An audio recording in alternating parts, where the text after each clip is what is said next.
The Blind Queen's Revenge, when love becomes poison. They said love would save her. They lied. Alara Vance, blind, dying, and utterly betrayed, stood in the rain with nowhere left to run. Her husband wanted her dead. Her sister wanted her fortune. And the poison they'd been feeding her for months was finally winning, but Alara wasn't done yet. This is the story of how a broken woman became a queen, how trust turned to steel, how the girl they buried alive clawed her way back to destroy them all. Stay until the end. Hit that like button. Drop your city in the comments. Let's begin. The first thing Alara noticed when she woke that morning was the taste. Metallic. Wrong. Like copper pennies dissolving on her tongue. She'd tasted it before, every morning for the past 3 months, but today it was stronger, sharper. It sat in her mouth like a threat she couldn't name, and her stomach twisted in response. Kyle? Her voice came out scratchy, weak. She hated how small she sounded. No answer. Alara pushed herself upright in bed, her fingers brushing across the silk sheets until they found the edge of the mattress. The room felt empty. Cold. The kind of cold that had nothing to do with temperature. He'd left again. She told herself it didn't matter. Told herself he was busy with estate business, with the council, with the 100 responsibilities that came with being Lord of House Vance. But the lie sat heavy in her chest, right next to the poison she didn't know was there. Alara had been blind for 2 years. A fever had taken her sight when she was 19, and the world had folded into darkness so complete she sometimes forgot what light looked like.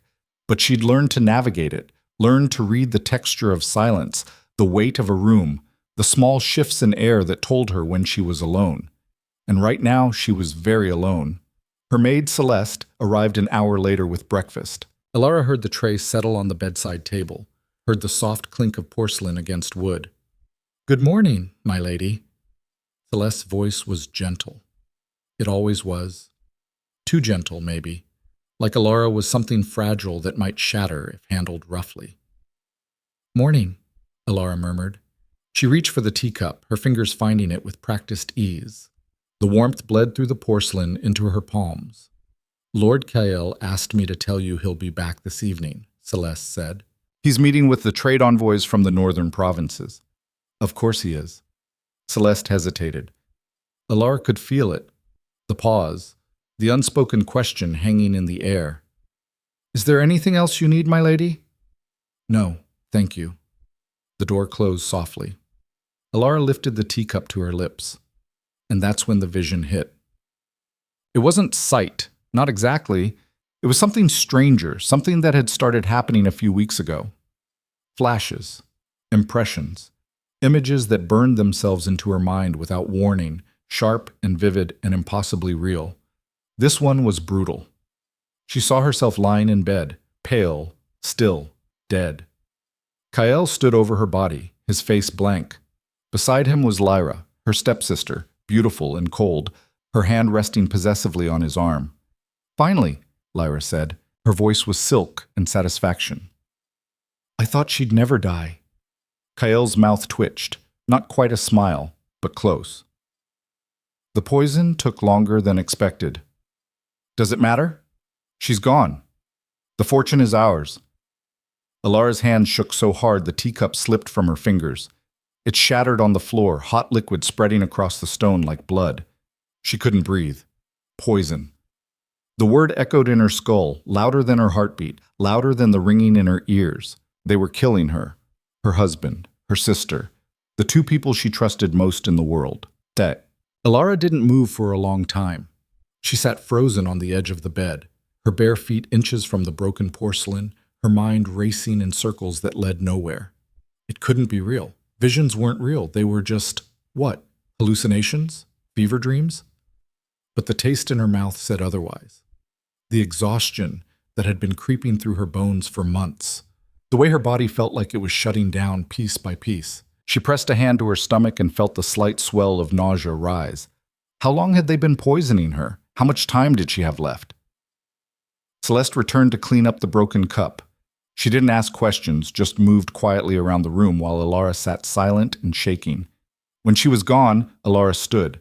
Her legs felt weak, unsteady, but she forced herself to move. She needed answers, needed proof. She couldn't trust her visions. Not yet. But she could trust her ears. Bum.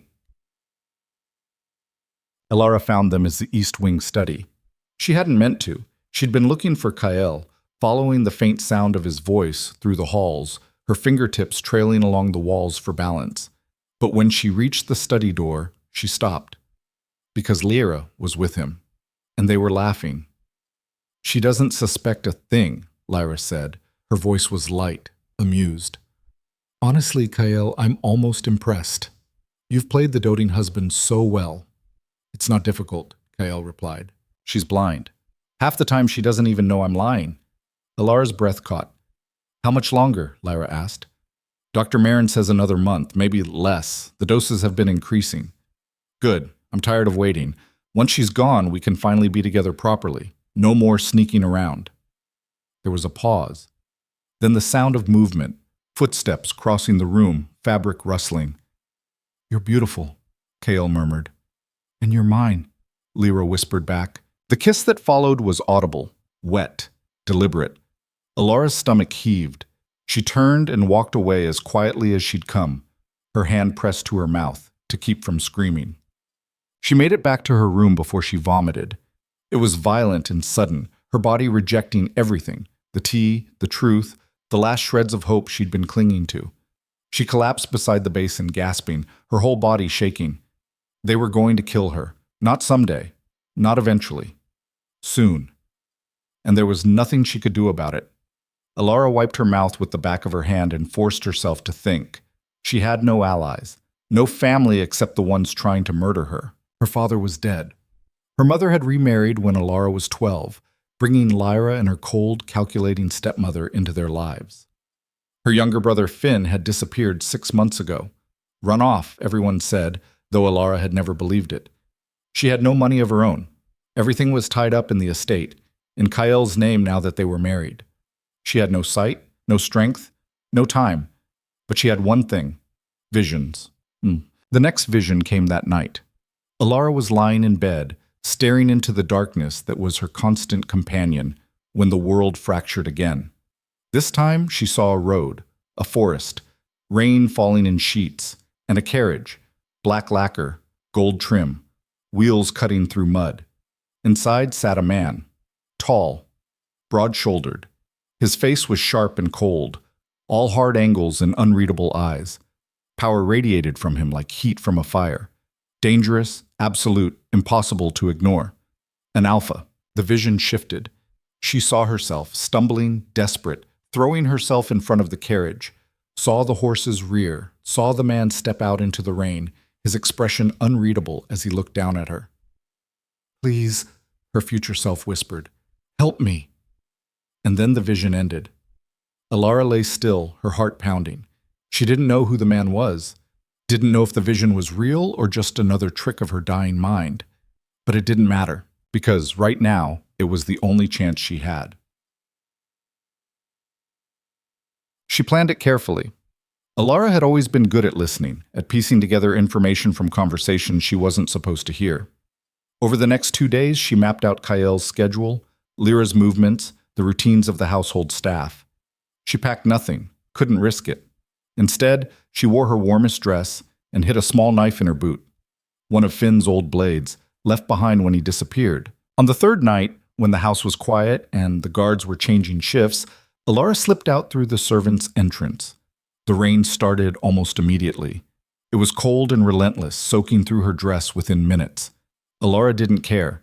She kept moving, one hand trailing along the garden wall, her feet finding the path through memory and desperation. Behind her, she heard shouts. They'd discovered she was gone. Elara ran. She didn't know where she was going, didn't have a map or a plan beyond a way. The ground was slick beneath her feet, and twice she fell, mud and gravel tearing at her palms. But she got up, kept running.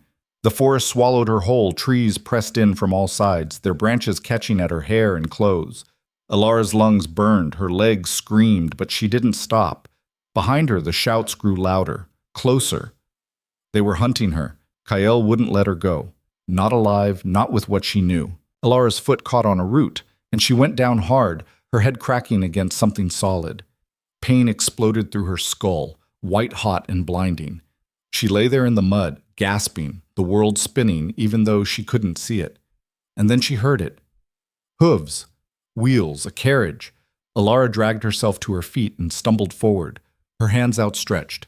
She didn't know if this was the vision or just blind luck, didn't know if she was about to be saved or crushed. She threw herself into the road. The horses screamed. The carriage lurched to a stop, wheels skidding in the mud. Alara collapsed. Footsteps approached. Slow, deliberate. A voice cut through the rain, deep, cold, and absolutely in control. "What the hell do you think you're doing?" Alara looked up, even though she couldn't see him. Rain streamed down her face, mixing with blood from the cut on her temple. "Please," she whispered, "they're going to kill me." Silence. "Then, who are you?" "Alara Vance. I'm the daughter of House Vance. My husband and my sister are trying to murder me. I have nowhere else to go." Another pause, longer this time. "Get in," the man said finally. Strong hands gripped her arms and hauled her to her feet. Alara stumbled forward, was half lifted into the carriage. The door slammed shut behind her. The interior was warm and dry and smelled faintly of leather and smoke. Alara sagged against the seat, her whole body shaking. Across from her, the man spoke again. "I'm Darius Wolfe, Alpha King of the Northern Territories." His voice was flat, uninflected. "And you just made this very complicated." Alara's breath hitched. She'd heard of him. Everyone had. Darius Wolfe, ruthless, powerful, untouchable. A king who ruled with an iron fist and trusted no one. "I don't need your pity," she said, her voice steadier than she felt. "I need your protection, just until I can—" "Until you can what?" Darius interrupted. "Go back? They'll kill you the moment you set foot in that house." "I know." "Then what do you want?" Alara lifted her head, her blind eyes fixed on where she thought he was sitting. "I want revenge." The silence that followed was heavy. Darius didn't answer right away. The carriage started moving again, wheels creaking, rain drumming against the roof. When he finally spoke, his voice was low and considering. "Revenge is expensive. I'll pay whatever price you name." "You don't have anything to pay with. You said it yourself. You're a fugitive from your own house." "Then I'll owe you," Alara said. "A life debt. Whatever you want. Just help me destroy them." Bold words from someone who can't even see. Alara's jaw tightened. "I don't need to see to know what they've done, and I don't need sight to make them pay for it." Another pause. Then Darius laughed, short, sharp, humorless. "You've got fire," he said. "I'll give you that." "Is that a yes?" "It's a maybe. Tell me everything. Start from the beginning. And don't lie to me, Alara Vance. I'll know." So she did. She told him about the poison, the visions, the overheard conversation, the months of weakness and pain she'd attributed to illness, never suspecting the people she loved were the ones killing her. Darius listened without interrupting. When she finished, the carriage had gone quiet except for the rain. "Your visions," he said finally. "How reliable are they?" "I don't know. They started a few weeks ago, but everything I've seen so far has come true." "Show me." "What?" "You said you saw me in a vision. What did you see?" Alara hesitated. Then, "You. This carriage. Me throwing myself in front of it. You asking who I was." "And what happens next?" "I don't know. The vision ended." Darius made a thoughtful sound. "Convenient." "I'm not lying." "I didn't say you were." He shifted in his seat. "Here's my offer. You stay with me, under my protection. In exchange, you tell me everything your visions show you. If they're useful, if they prove to be real, I'll help you take down House Vance. And if they're not, then you're a mad woman I picked up in the rain and you'll be someone else's problem." It wasn't kind, wasn't comforting, but it was honest. Alara nodded. "Deal." "Good. Now sit back and rest. You look like death." She almost laughed, because that's exactly what she was supposed to be. Dead. But instead she was here, alive, and burning with a purpose that felt sharper than any blade. Kael and Lyra had made a mistake. They'd underestimated her, and Alara was going to make sure it was the last mistake they ever made. The journey to Darius's estate took 3 days. Alara spent most of it sleeping, or trying to. Her body was exhausted, wrung out from months of poison and the adrenaline crash of her escape. But every time she closed her eyes, she saw them. Kael's face, Lyra's smile, the way they'd laughed about her death like it was a joke. On the second day, the visions came back. This one was different, darker. She saw Finn, her younger brother, 16 and scared, locked in a cell somewhere cold and damp. His face was bruised, his wrists shackled. He was calling her name. Alara jerked awake, gasping, "What did you see?" Darius's voice cut through the darkness. She'd forgotten he was there, forgotten she wasn't alone. "My brother," she said, her voice shaking. "Finn, he's alive. They have him locked up somewhere." "Who?" "I don't know, but he's in danger." Darius was quiet for a moment. "Your family told everyone he ran away." "They lied. He wouldn't just leave. Her throat tightened. "He was the only one who didn't treat me like I was broken." "Then we'll find him." Alara's head snapped toward him. "What?" "If your visions are real and your brother is alive, then finding him proves it. And if it proves your visions are real, then I have a very valuable asset on my hands." "I'm not an asset," Alara said sharply. "No," Darius agreed. "You're a weapon, and I'm very good at using weapons." Alara wanted to argue, wanted to tell him she wasn't anyone's tool, but the truth was she didn't care what he called her, as long as he helped her burn House Vance to the ground. They arrived at Darius's estate on the evening of the third day. Alara could feel the difference immediately.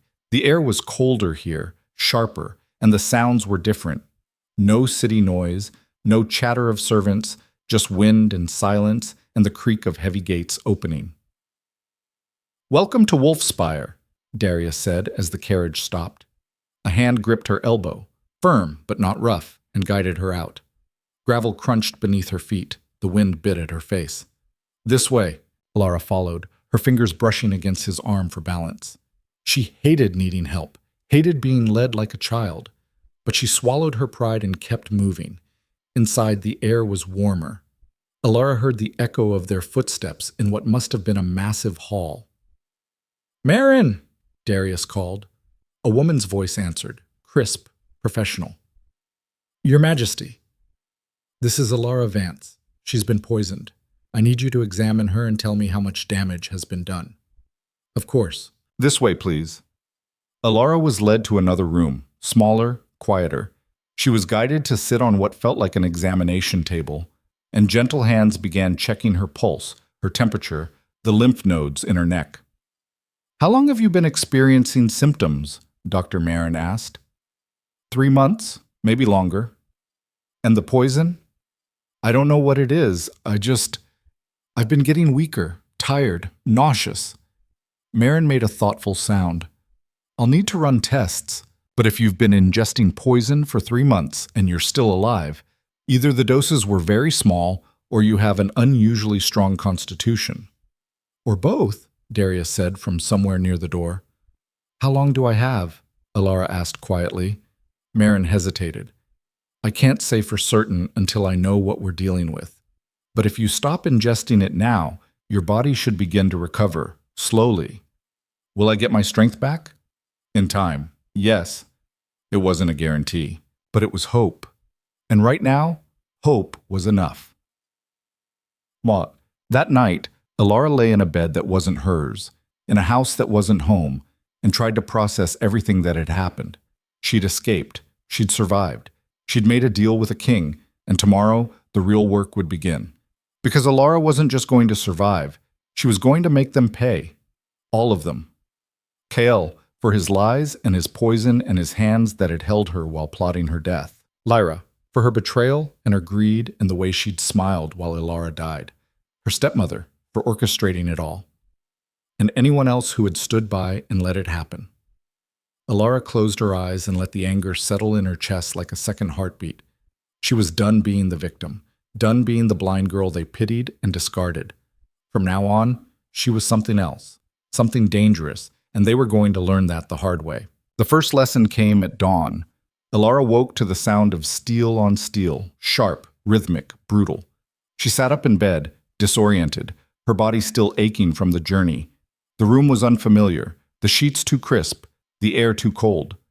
For a moment she forgot where she was. Then it all came rushing back. She dressed herself slowly, fingers fumbling over buttons and laces. No maid appeared to help. At Wolfspire, it seemed, she was expected to manage on her own. Good. She was done being pampered and poisoned in equal measure. Alara found her way to the door by memory and touch, then stepped into the hallway. The sounds of combat grew louder, voices shouting commands, feet pounding against stone, the unmistakable crack of wood on bone. She followed it. The training yard was massive. Alara could tell from the echo of sounds, the way noise bounced off distant walls. Cold air hit her face as she stepped outside, and somewhere to her left men were fighting. Again! Darius's voice cut through the chaos. You're slow, you're sloppy. If I wanted to watch children play, I'd visit a nursery. Someone grunted in response, pain or frustration, Alara couldn't tell. Faster! Your enemy won't wait for you to catch your breath. The crack of wood against wood echoed across the yard. Someone cursed. Lady Vance! Alara turned toward the voice. It was Marin, the doctor from last night. You shouldn't be out of bed yet, Marin said, though her tone wasn't unkind. Your body needs rest. My body's been resting for 3 months, Alara replied. I'm done with that. Marin made a thoughtful sound. Stubborn. That'll either save you or kill you. Probably both. A laugh, short and unexpected. Come on, let's get you fed before His Majesty decides you're fit for training. Training? You didn't think he'd let you sit idle, did you? Alara hadn't thought about it at all, but now that Marin mentioned it, the idea settled in her chest like a stone. Of course Darius wouldn't let her rest. He didn't deal in charity. Everything had a price. Breakfast was plain: bread, cheese, dried meat, and bitter tea that tasted nothing like the poison-laced drinks she'd been served at home. Alara ate mechanically, her mind elsewhere. She needed a plan. Revenge wasn't enough. She needed strategy, resources, proof, and she needed to find Finn. The vision of her brother haunted her, his bruised face, his shackled wrists, the way he'd called her name like a prayer that would never be answered. She pushed the image away and took another bite of bread. It was stale and hard, but she forced it down anyway. Tell me about the visions. Alara's head jerked up. She hadn't heard Darius enter the room. I thought you were training your men, she said. I was. Now I'm here. He pulled out a chair and sat across from her. The wood groaned under his weight. The visions. How do they work? Alara set down her tea. I don't know. They just happen. I see things that haven't occurred yet. Sometimes they're clear. Sometimes they're fragments. Can you control them? No. Can you summon them? No. So they're useless. Alara's jaw tightened. They kept me alive. Barely.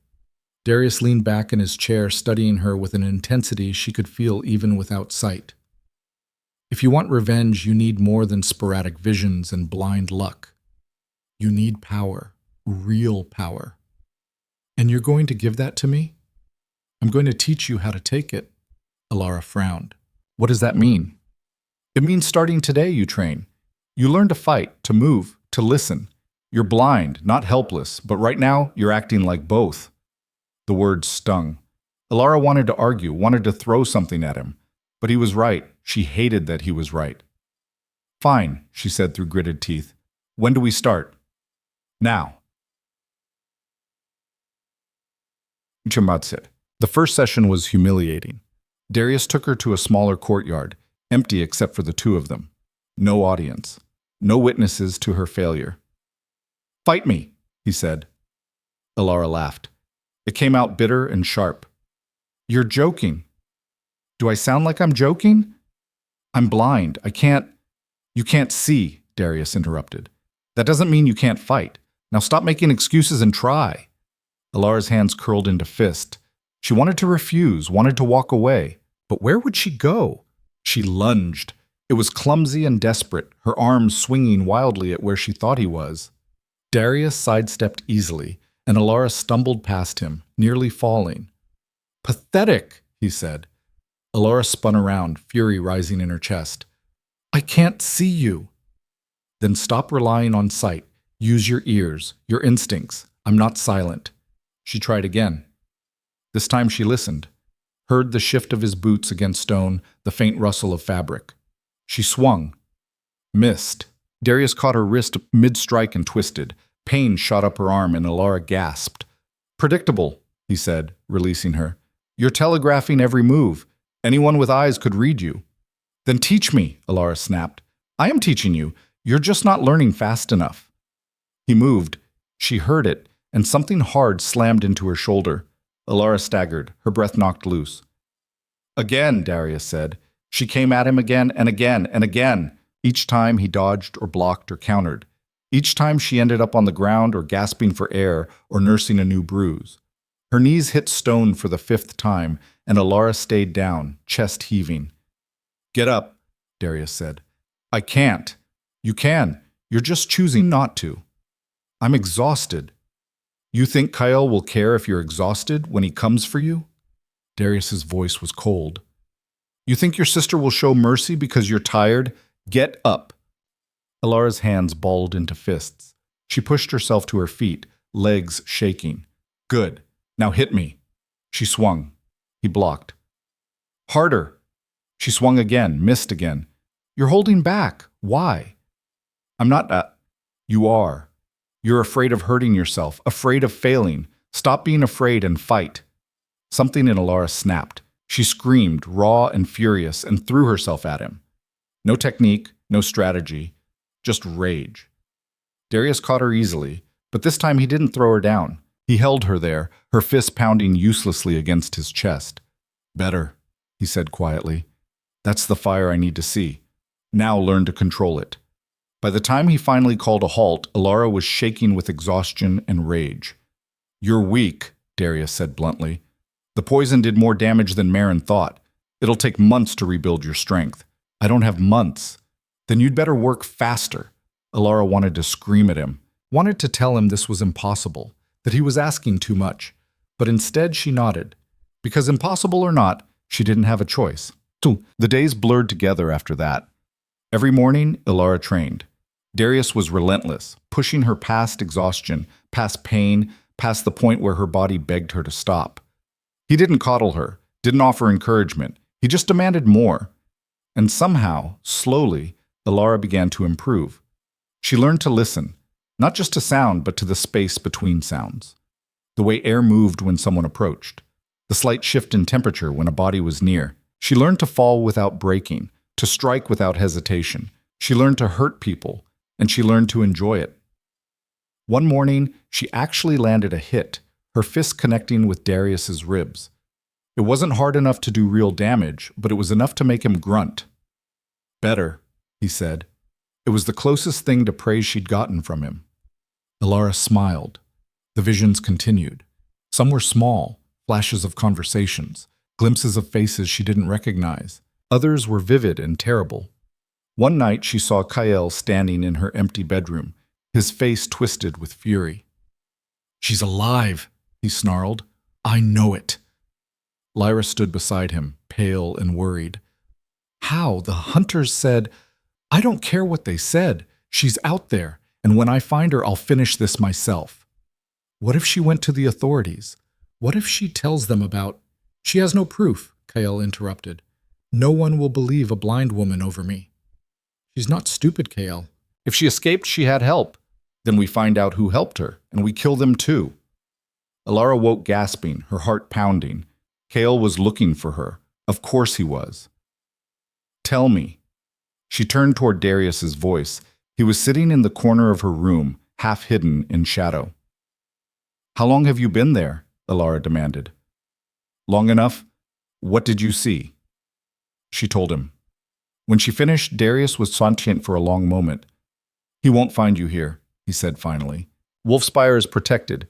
Even if he knew where to look, he'd never make it past the gates. And if he does, then I'll kill him myself. It wasn't a boast, just a fact. Alara exhaled slowly. Why are you helping me? I told you, you're useful. That's not an answer. Darius stood, moving toward the door. Get some sleep, Alara. Tomorrow's going to be worse. He left before she could argue. 2 weeks into her training, the vision of Finn came back. This time, it was clearer. Alara saw the cell, stone walls slick with damp, iron bars rusted and old. Finn was thinner than before, his face gaunt, his eyes hollow. He was whispering something over and over. "Alara, please, Alara!" She saw a guard walk past, saw the emblem on his uniform, a serpent coiled around a rose. House Vance. They were keeping him in the family dungeons. The vision shifted. She saw her stepmother, cold and elegant, standing in the corridor outside Finn's cell. "Let him rot," the woman said. "He served his purpose." "And if Alara comes for him," a guard asked, "then we'll have her exactly where we want her." The vision ended. Alara woke with tears streaming down her face. "I know where he is," she told Darius at breakfast. He set down his cup. "Where?" "The dungeon's beneath House Vance. There's a guard, tall, scarred face, serpent emblem on his chest." "Oh, that's half the guards in your family's employ." "Then we narrow it down." Alara leaned forward. "You said if my visions proved useful, you'd help me. This is useful. My brother is alive, and they're torturing him." Darius studied her for a long moment.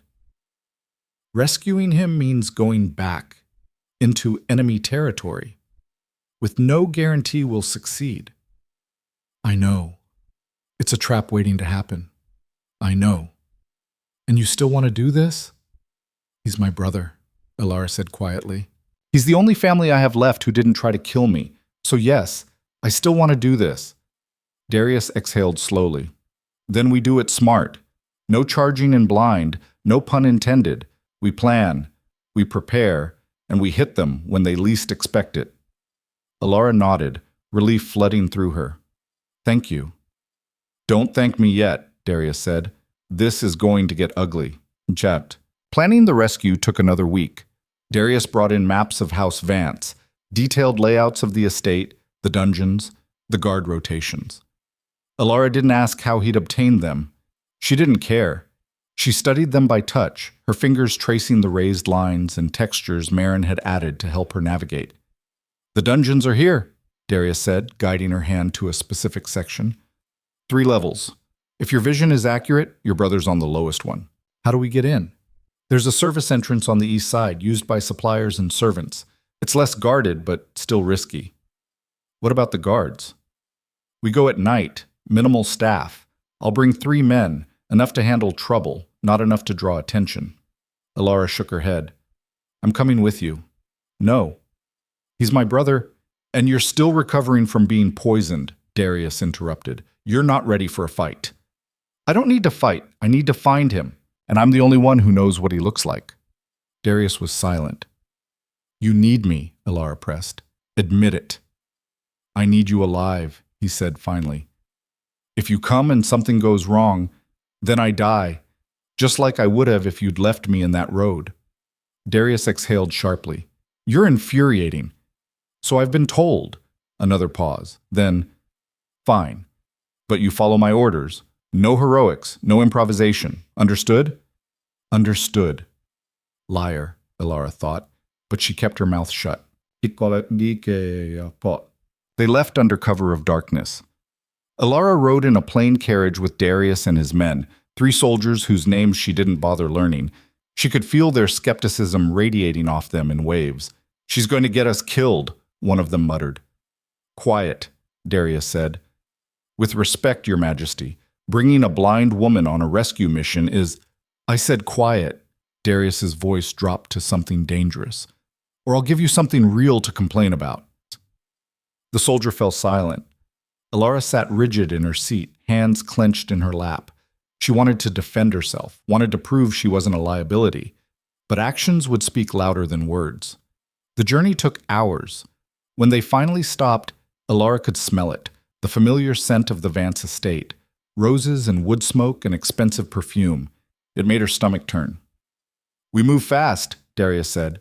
"Alara stays between me and Garrett. No one engages unless necessary." The men murmured agreement. Alara's heart was pounding so hard she thought it might break through her ribs. They moved through the dark like ghosts. Alara clung to Garrett's arm, letting him guide her while she focused on listening. Every sound felt amplified, The crunch of gravel, the distant hoot of an owl, the whisper of wind through trees. The service entrance was exactly where Darius said it would be. One guard stood watch. Darius took him down silently, a hand over his mouth, a blade to his throat. The man crumpled without a sound. Inside, the air was colder, damper. They descended. The dungeon smelled like rot and despair. Alara's stomach churned, but she forced herself to keep moving.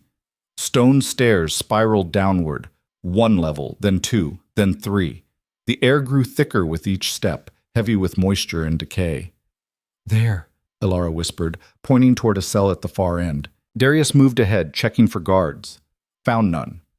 The cell door was locked, but one of the soldiers made quick work of it. Metal scraped against metal, and the door swung open with a groan that seemed impossibly loud.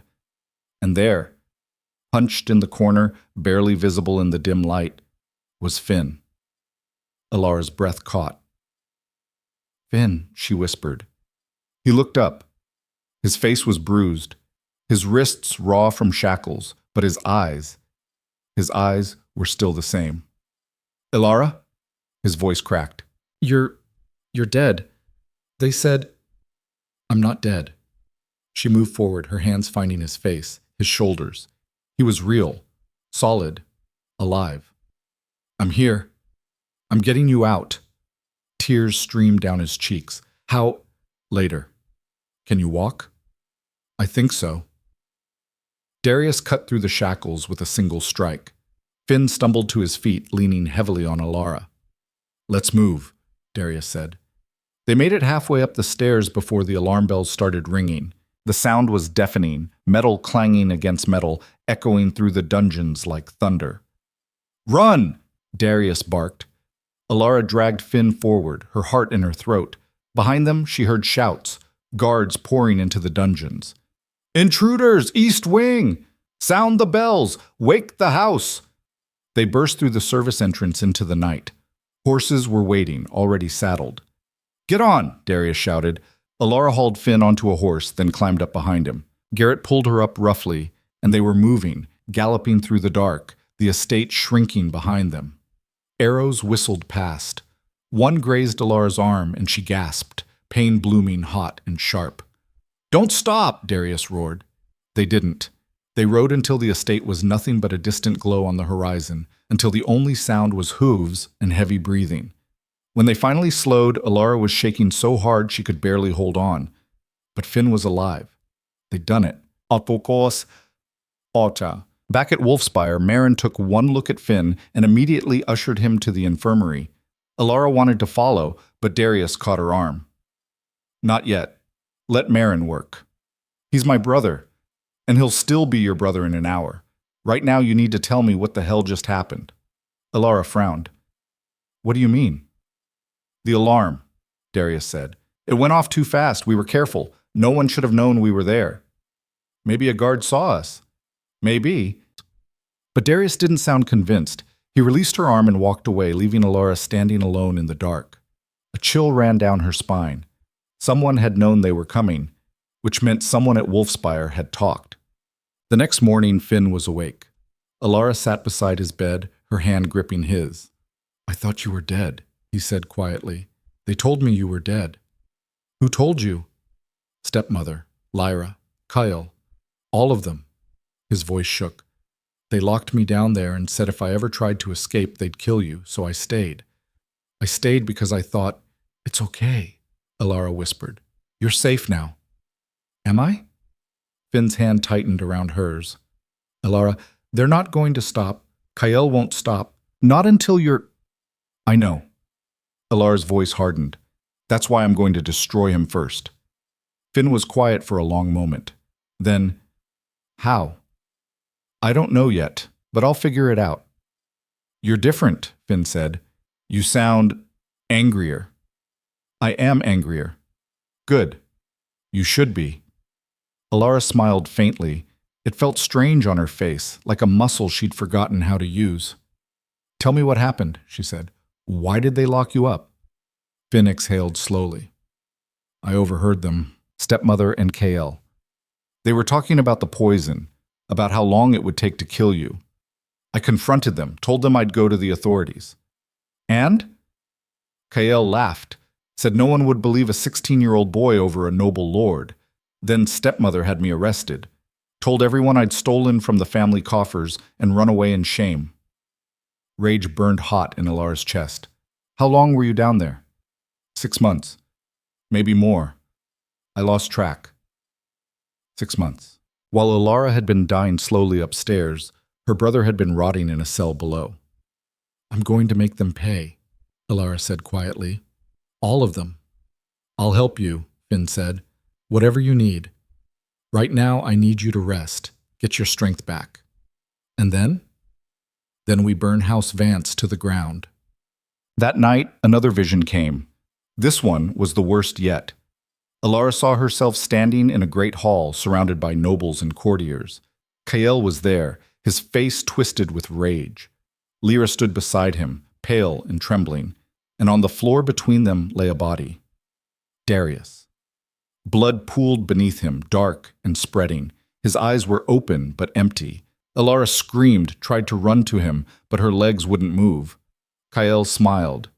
Did you really think you could win? The vision shattered. Alara woke gasping, her whole body drenched in sweat. She found Darius in his study, poring over maps by candlelight. I saw you die, she said without preamble. Darius looked up. When? I don't know. Soon. Kael was there, and Lyra, and... Her voice broke. There was so much blood. Darius set down his quill. How did it happen? I don't know. The vision ended before... Then we prepare for every possibility. He stood, moving toward her. Your visions aren't prophecies, Alara. They're warnings, and warnings can be heeded. What if we can't stop it? Then we make sure I take him down with me.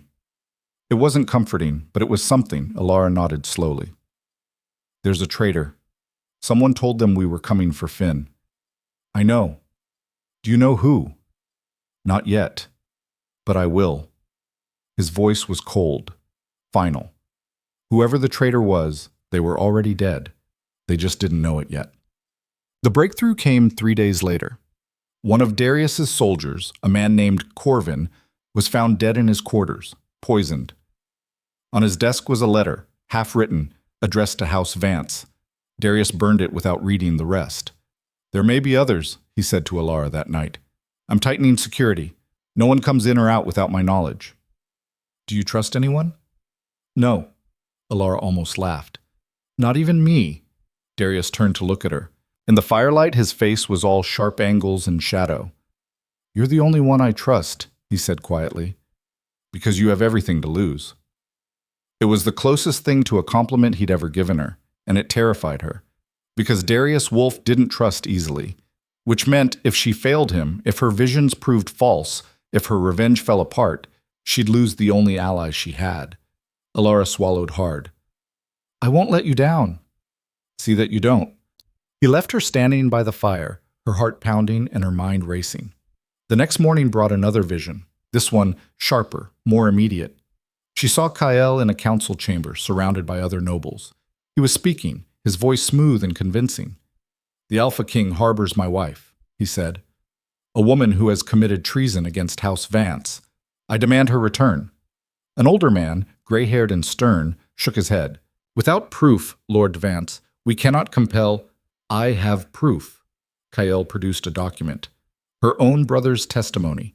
He confessed to her crimes before he fled. The vision ended. Alara's blood ran cold.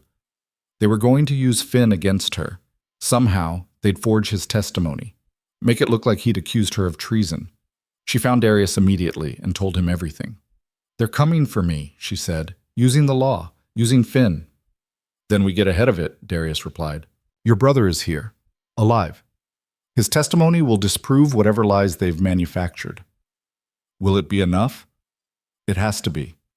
But Alara could hear the doubt in his voice. The war with House Vance had begun, and blood was coming. The summons arrived 5 days later. A royal courier delivered it at dawn, sealed with the emperor's crest, heavy parchment that crackled when Darius unfolded it.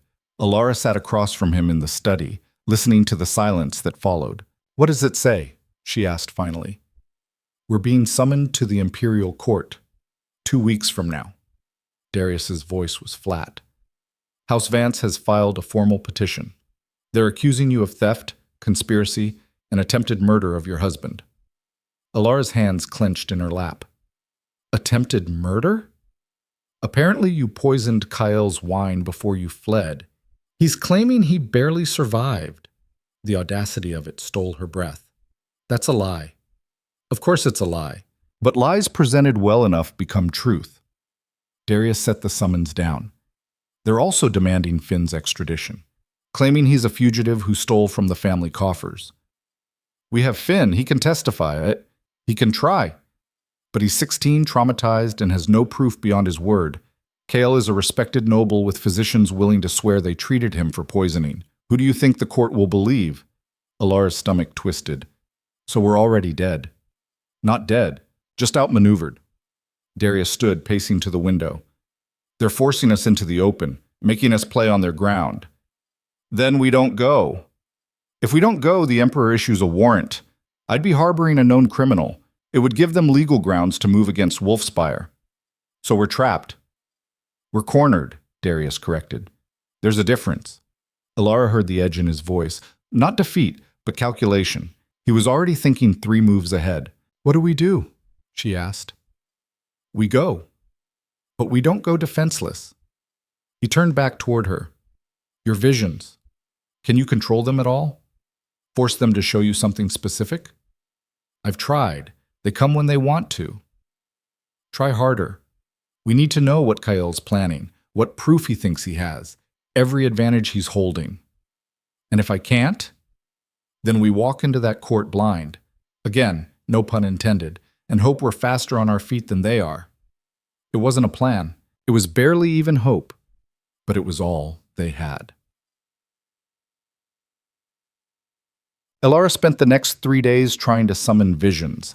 She pushed herself past exhaustion, meditating, focusing, willing the images to come.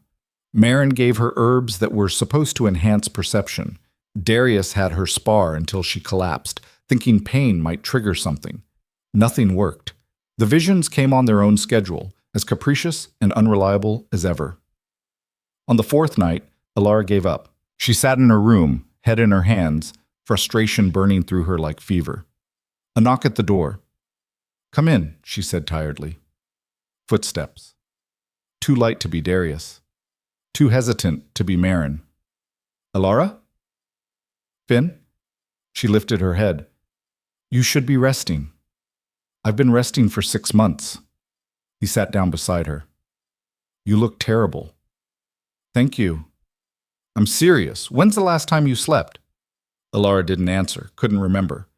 Finn was quiet for a moment. Then, they're going to use me against you, aren't they? We won't let them. How? I was locked in a dungeon for half a year. I don't have proof of anything except that I'm exactly what they say I am, a runaway who got caught. You didn't run away. You were imprisoned. Can we prove that? Alara's silence was answer enough. Finn exhaled slowly. I'm sorry. This is my fault. If I hadn't confronted them, don't. Alara's voice was sharp. Don't apologize for trying to save my life. You're the only one who did. And now we're both going to die for it. We're not going to die. You don't know that. No, Alara admitted. But I'm going to fight like hell to make sure we don't.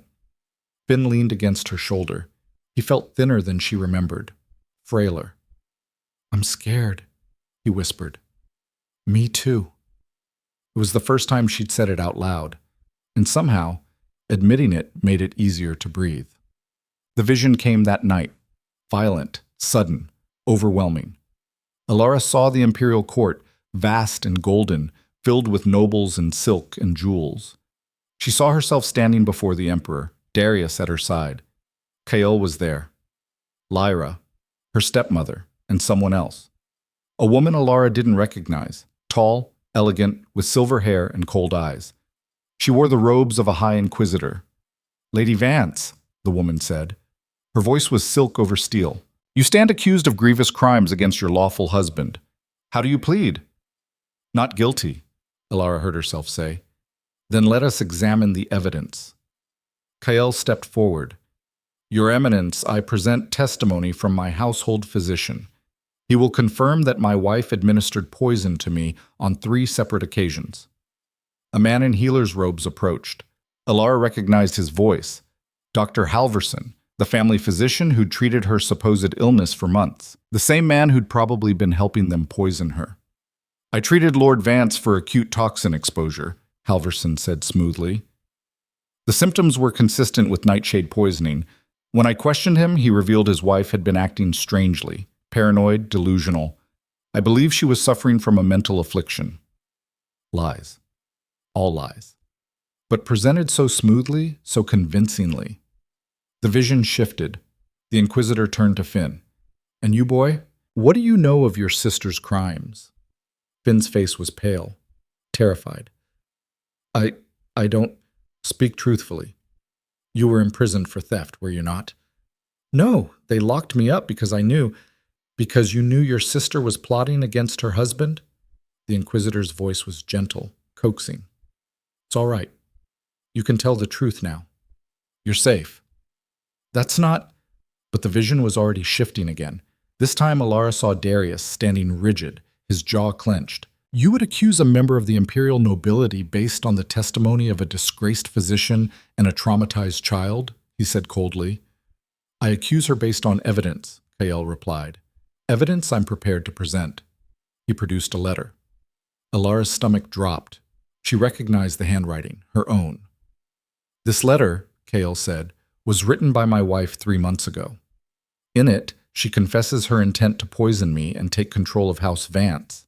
Let me see that, Darius demanded. But the Inquisitor was already reading it aloud, and the words sounded exactly like something Alara might write, except she'd never written them. The vision ended. Alara jerked awake, gasping. Forged evidence. They had forged evidence in her own handwriting. She found Darius immediately and told him everything. A letter, he said quietly. In your handwriting. I never wrote it, I swear. I believe you, but proving it's forged will be nearly impossible, especially if they have a handwriting expert willing to testify it's genuine. Then what do we do? Darius was silent for a long moment. We attack from a different angle. If we can prove Kael was the one poisoning you, if we can get evidence of his conspiracy with Lyra and your stepmother, it discredits everything he's claiming. How do we get that evidence? We go back to House Vance. Alara's blood ran cold. That's suicide. Maybe, but it's the only move they won't expect. Darius leaned forward. They think we're cornered. Think we'll show up at court and try to argue our way out. They're not prepared for us to go on the offensive. You want to break into their estate again? No, I want to walk in the front door. Alara stared at him. You've lost your mind. Probably, but think about it. Kael believes you're hiding, believes you're weak and scared. What if you show up at his door, bold, alive, and demanding answers? It'll shake him, make him sloppy. Or he'll kill me on sight. Not if you're under my protection. Not if I'm standing right beside you. You're betting everything on him being too proud to murder me in front of witnesses. I'm betting on him being too arrogant to see the trap until it's sprung. It was insane, reckless, exactly the kind of bold, impossible move that might actually work. When do we leave? Alara asked. Darius smiled, sharp and dangerous. Tomorrow night. But they rode to House Vance with an escort of 20 soldiers, not an army, but enough to make a statement. Alara wore a dress Marin had chosen, deep crimson, elegant, nothing like the plain clothes she'd fled in. Her hair was pinned up, her face was clean. She looked like nobility, like someone who belonged. Remember, Darius said as they approached the gates, you're not here to beg, you're here to accuse.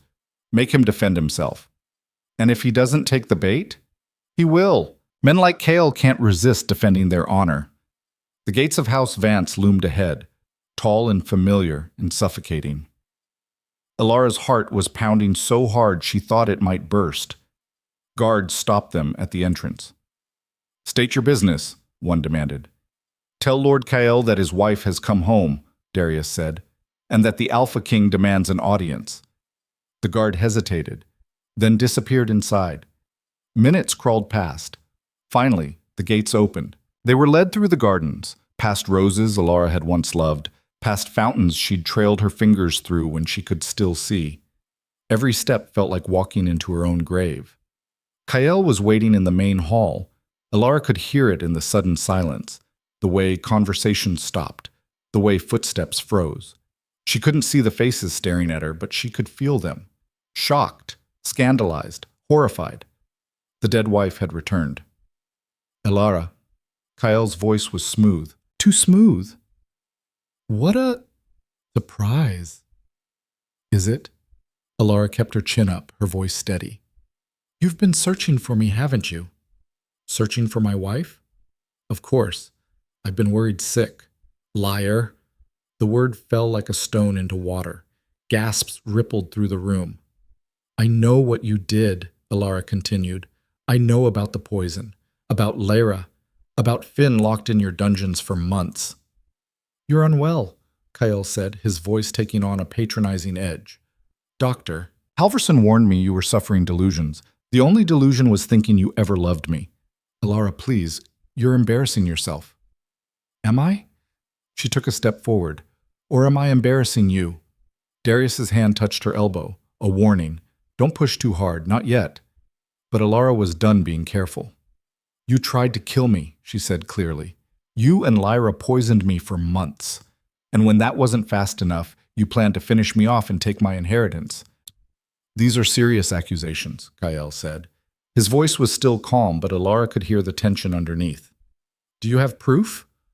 I have my brother, alive, despite your claims that he ran away. Your brother is a thief. My brother is a witness, and he's going to tell the Imperial Court exactly what you did. Finally, she heard it. The crack in Kael's composure. You don't know what you're doing, he said quietly. Don't I? You think the Alpha King will protect you forever?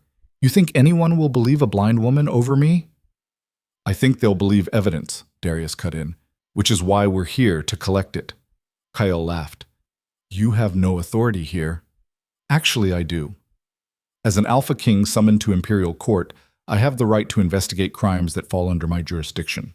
Your wife is currently under my protection, which makes her my jurisdiction. It was a legal stretch, barely within the bounds of Imperial law, but it was enough to make Kael hesitate. You can't just, I can, and I am. Now, we can do this cooperatively, or we can do this with Imperial guards. Your choice. The silence that followed was suffocating. Finally, Kael spoke. Fine. Search whatever you want. You won't find anything. Because he'd already hidden it, or destroyed it. Alara knew that, but she also knew something Kael didn't. She knew where to look. The vision had shown her, not clearly, not perfectly, but enough.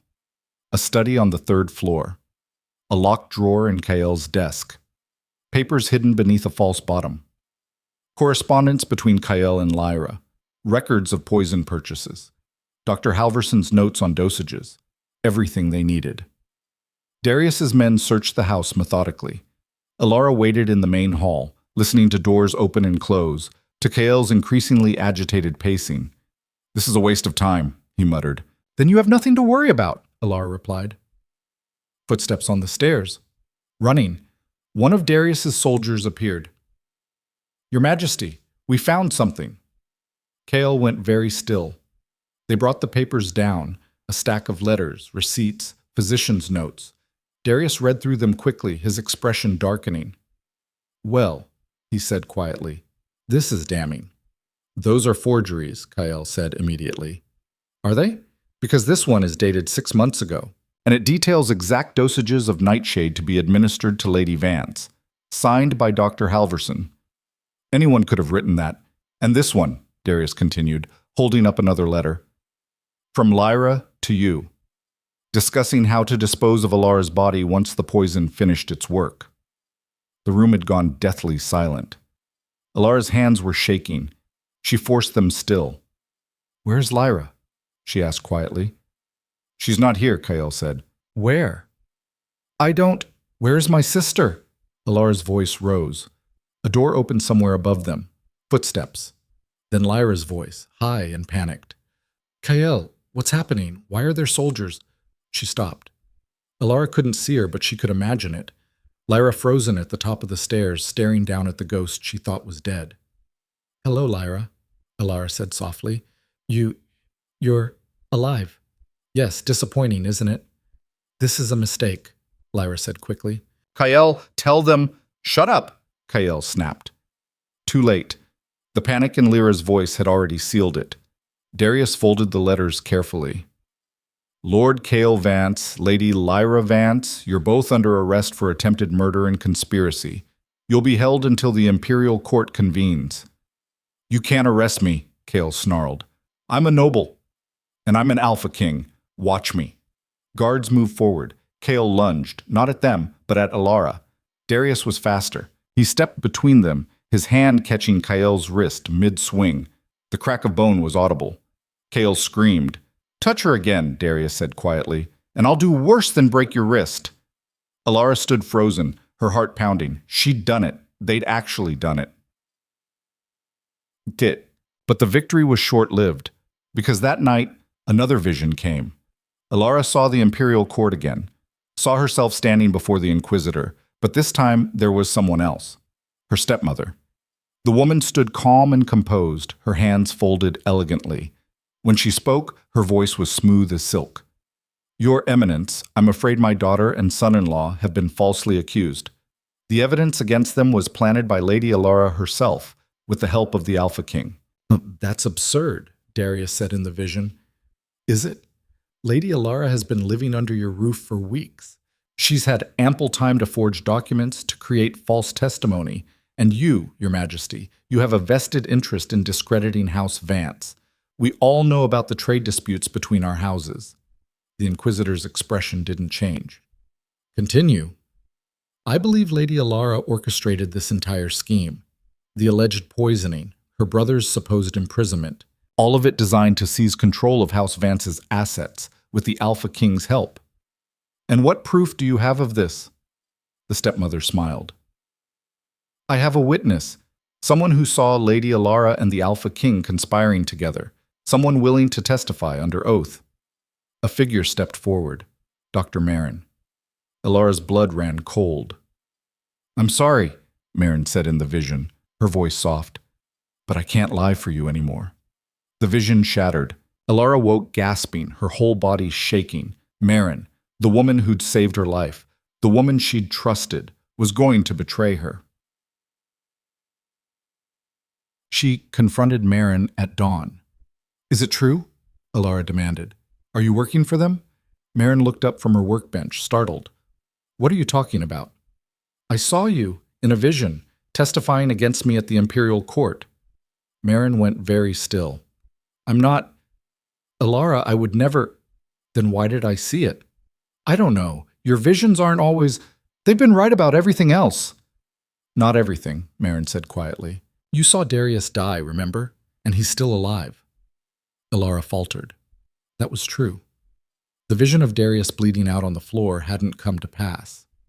Yet. I'm not your enemy, Marin said. I swear on my life. Then swear on something that matters more. Marin flinched. You don't trust me. I don't trust anyone. Alara's voice broke. I can't afford to. Silence stretched between them. Finally, Marin spoke. If I were going to betray you, I would have done it already. I've had dozens of chances, but I'm still here, still helping you. Why? Because what they did to you was wrong, and because I'm tired of watching powerful men destroy women and walk away unpunished. It sounded true, but Alara had believed lies before. I'll be watching you, she said quietly. I know. Alara left before the doubt could eat her alive. The Imperial Court convened exactly 2 weeks after the summons arrived. The journey to the capital took 3 days. Alara spent most of it in silence, her mind racing through every possible outcome. Darius had assured her they had enough evidence, that Kael's guilt was undeniable, but evidence could be twisted, witnesses could be bought. And her stepmother was the kind of woman who always had a contingency plan. The Imperial Palace was overwhelming, even for someone who couldn't see it. Alara could feel the space vast and echoing, could smell the incense and expensive perfume, could hear the whispers that followed her like ghosts. The blind wife who came back from the dead.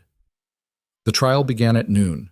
Elara stood before the emperor, an old man whose voice was surprisingly strong, and the High Inquisitor, the silver-haired woman from her vision. Kael and Lyra were there, flanked by guards. Her stepmother sat in the gallery, serene and untouchable. "Lady Elara Vance," the Inquisitor began, "you stand accused of poisoning your husband, conspiring against House Vance, and forging evidence to support false claims. How do you plead?" "Not guilty, Your Eminence." "And you, Lord Vance? How do you answer Lady Elara's counter-accusations?" "Not guilty," Kael said smoothly. "My wife is unwell. She's been suffering delusions for months. I have medical testimony to support this." "Then let us hear it." Dr. Halverson stepped forward. Elara's hands clenched. This was it, the moment everything would fall apart or come together. "I treated Lady Vance for several months," Halverson said. "She exhibited signs of paranoia, hallucinations, and irrational behavior. I believe she was suffering from a mental affliction, possibly brought on by the trauma of losing her sight." "And the poison?" the Inquisitor asked. "I found no evidence of poisoning in Lady Vance. However, I did treat Lord Vance for toxin exposure on 3 occasions." Murmurs rippled through the court. "Administered by his wife?" the Inquisitor pressed. Halverson hesitated. "I cannot say with certainty." "Cannot? Or will not?" "I can only report what I observed." Darius stood. "Your Eminence, I'd like to submit evidence." He presented the letters they'd found. The correspondence between Kael and Lyra. The poison receipts. Halverson's own notes on dosages. The court fell silent as the Inquisitor read. When she looked up, her expression was cold. "Dr. Halverson, are these your notes?" Halverson's face went pale. Those are... Answer the question." "Yes, but... And this letter? The one discussing exact dosages of nightshade to be administered to Lady Vance? It was theoretical. Theoretical." The Inquisitor's voice could have frozen fire. "You theoretically planned to poison a noblewoman?" "No! I was forced..." "By whom?" Halverson's mouth opened, closed. He looked at Kael. Kael's expression was murderous. "By Lord Vance," Halverson whispered finally. "He threatened my family, said if I didn't help, he'd..." "Liar!" Kael roared. "You lying piece of..." "Silence!" the Inquisitor commanded. But Kael was already moving. He lunged at Halverson, hands outstretched. Guards grabbed him, dragged him back. And in the chaos, Elara heard it. Her stepmother's voice, soft and poisonous. "Kael, you fool!" Because Kael's outburst had just destroyed any credibility he had left. The trial continued for another hour, but the outcome was already decided. Kael and Lyra were found guilty, sentenced to imprisonment and forfeiture of all assets. House Vance was dissolved. Elara stood in the center of the courtroom, listening to the judgment, and felt nothing. No triumph, no satisfaction, just emptiness. She'd won, but it felt like losing. Darius found her afterward, standing alone in a corridor. "You did it," he said quietly. "Did I?" "Kael's finished. Lyra's finished. Your stepmother will be investigated next. And Finn?" "Exonerated, free." Elara nodded slowly. She should feel relieved, should feel vindicated. Instead, she just felt tired. "There's something else," Darius said. Elara turned toward him. "What?" "The Emperor wants to speak with you, privately." Her stomach dropped. "Why?" "I don't know. But when the Emperor summons you, you go, Shem." The Emperor received her in a small chamber, intimate, quiet, away from the chaos of the court. Elara knelt when instructed, her heart pounding. "Rise, Lady Vance." She stood. "You've caused quite a stir," the Emperor said. His voice was warm, almost amused. "A blind woman, bringing down one of the oldest noble houses in the Empire. Impressive." "I only sought justice, Your Majesty." "Justice." He seemed to taste the word. "Tell me, what do you plan to do now?" Alara hadn't thought that far ahead. I don't know, Your Majesty.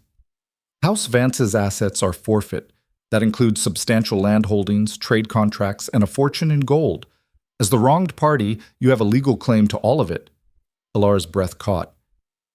I don't want their money. Don't be foolish. Money is power, and you're going to need power for what comes next. What comes next? The Emperor was quiet for a moment. Then, the Alpha King has proposed a marriage contract between you and him. The world tilted. What? It's a sound political move. Unites his territory with your newly acquired holdings. Solidifies both your positions. Did Darius agree to this? He proposed it. Alara's mind was reeling. Why would he? You'd have to ask him, but I'll tell you this. I'm inclined to approve it, if you consent. And if I don't? Then you walk away with your fortune and your freedom. But you'll be alone, vulnerable. There are plenty of nobles who'll see you as an easy target. It wasn't a threat, just reality. Alara's hands were shaking.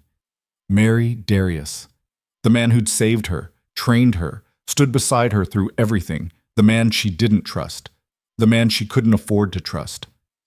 I need time to think, she whispered. You have 3 days. Then I'll need your answer. Alara was dismissed. She walked out of that chamber in a daze, her mind spinning. And when she found Darius waiting in the hall, she didn't know whether to thank him or slap him. You proposed a marriage contract? She said quietly. Darius looked at her steadily. Yes. Without asking me first? Would you have agreed if I'd asked? No. Exactly. He stepped closer. Alara, whether you like it or not, you're a target now. Wealthy, alone, and blind. Every ambitious noble in the empire will be circling you within a month. So you're protecting me again. I'm offering you a partnership, one where we both benefit. That's not a marriage. That's a business arrangement. Most marriages are. Alara wanted to scream at him, wanted to tell him he had no right. But he did have a right, because without him, she'd be dead. I need time to think, she said finally.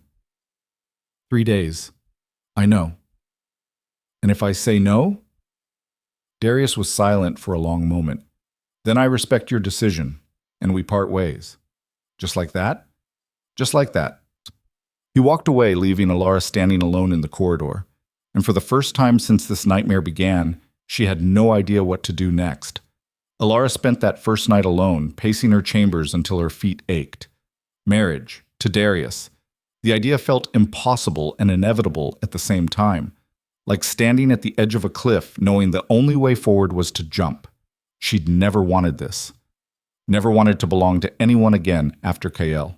The thought of binding herself to another man, even one who'd saved her life, made her skin crawl. But Darius was right about one thing.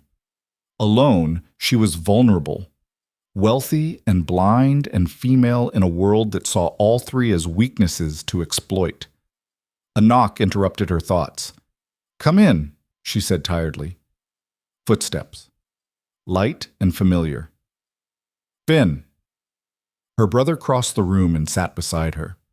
You look like you haven't slept. I haven't. Because of the marriage proposal. Word traveled fast. You heard about that?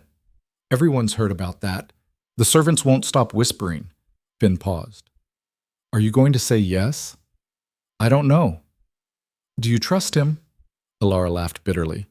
No, but I don't trust anyone. That's not true. You trust me. You're different. How? You never tried to use me. Finn was quiet for a moment. Darius could have left you in that road. Could have turned you over to Kael a dozen times. He didn't. Because I'm useful to him. Maybe. Or maybe he actually gives a damn. Alara shook her head. Men like Darius don't give a damn about anyone except themselves. Men like Kael, you mean? The correction stung because it was accurate. She'd been so hurt by Kael's betrayal that she'd started seeing every man through that same poisoned lens. But Darius wasn't Kael. He was cold, calculating, and ruthless, but he'd never lied to her. Never pretended to be something he wasn't. That had to count for something. What do you think I should do? Alara asked quietly. Finn took her hand. I think you should do whatever makes you feel safest. And if that's saying no and walking away, then walk away. You've earned that right. And if I say yes, then you make sure it's on your terms, not his, not the Emperor's, yours. Alara squeezed his hand. When did you get so wise? 6 months in a dungeon gives you a lot of time to think. They sat together in silence until the candles burned low. And slowly, painfully, Alara began to see a path forward. Not the one she wanted, but the one she needed. She found Darius the next morning in the palace training yard. He was sparring with one of his soldiers, brutal, efficient movements that spoke of decades of practice. Alara listened to the rhythm of it, the clash of steel, the grunt of effort. When they finished, Darius dismissed the soldier and turned toward her. You've made a decision, he said. Not a question. I have conditions, Alara replied. Of course you do. First, this is a political alliance, nothing more. I won't share your bed unless I choose to. Agreed. The speed of his answer surprised her. Just like that? I'm not interested in forcing myself on an unwilling wife. That's Kael's game, not mine. Alara's shoulders relaxed slightly. Second, I want full access to House Vance's assets, not as your property, as mine, separately held. The lawyers won't like that. I don't care what the lawyers like. That's my condition. Darius was quiet for a moment. Then, agreed. Anything else? Third, Finn comes with us, to Wolfspire. And you treat him like family, not a prisoner or a burden. He's your brother. He was always going to come with us. And fourth, Alara took a breath. If I ever want to leave, you let me go. No arguments, no legal battles. You just let me go. This time the silence stretched longer. That's a dangerous condition, Darius said finally. It gives you all the power. Good, because I've spent too long being powerless. And if I refuse, then I refuse your proposal. And we both lose. Darius exhaled slowly. You drive a hard bargain. I learned from the best. Flattery won't change my answer. What is your answer? Yes, Darius said quietly. To all of it, on one condition of my own. Alara tensed. Which is? You give this a real chance, not forever, just a chance. Don't walk in already planning your exit. It was fair, more than fair, actually. All right, Alara said, I can do that. Then we have a deal. He held out his hand. Alara found it, her fingers closing around his.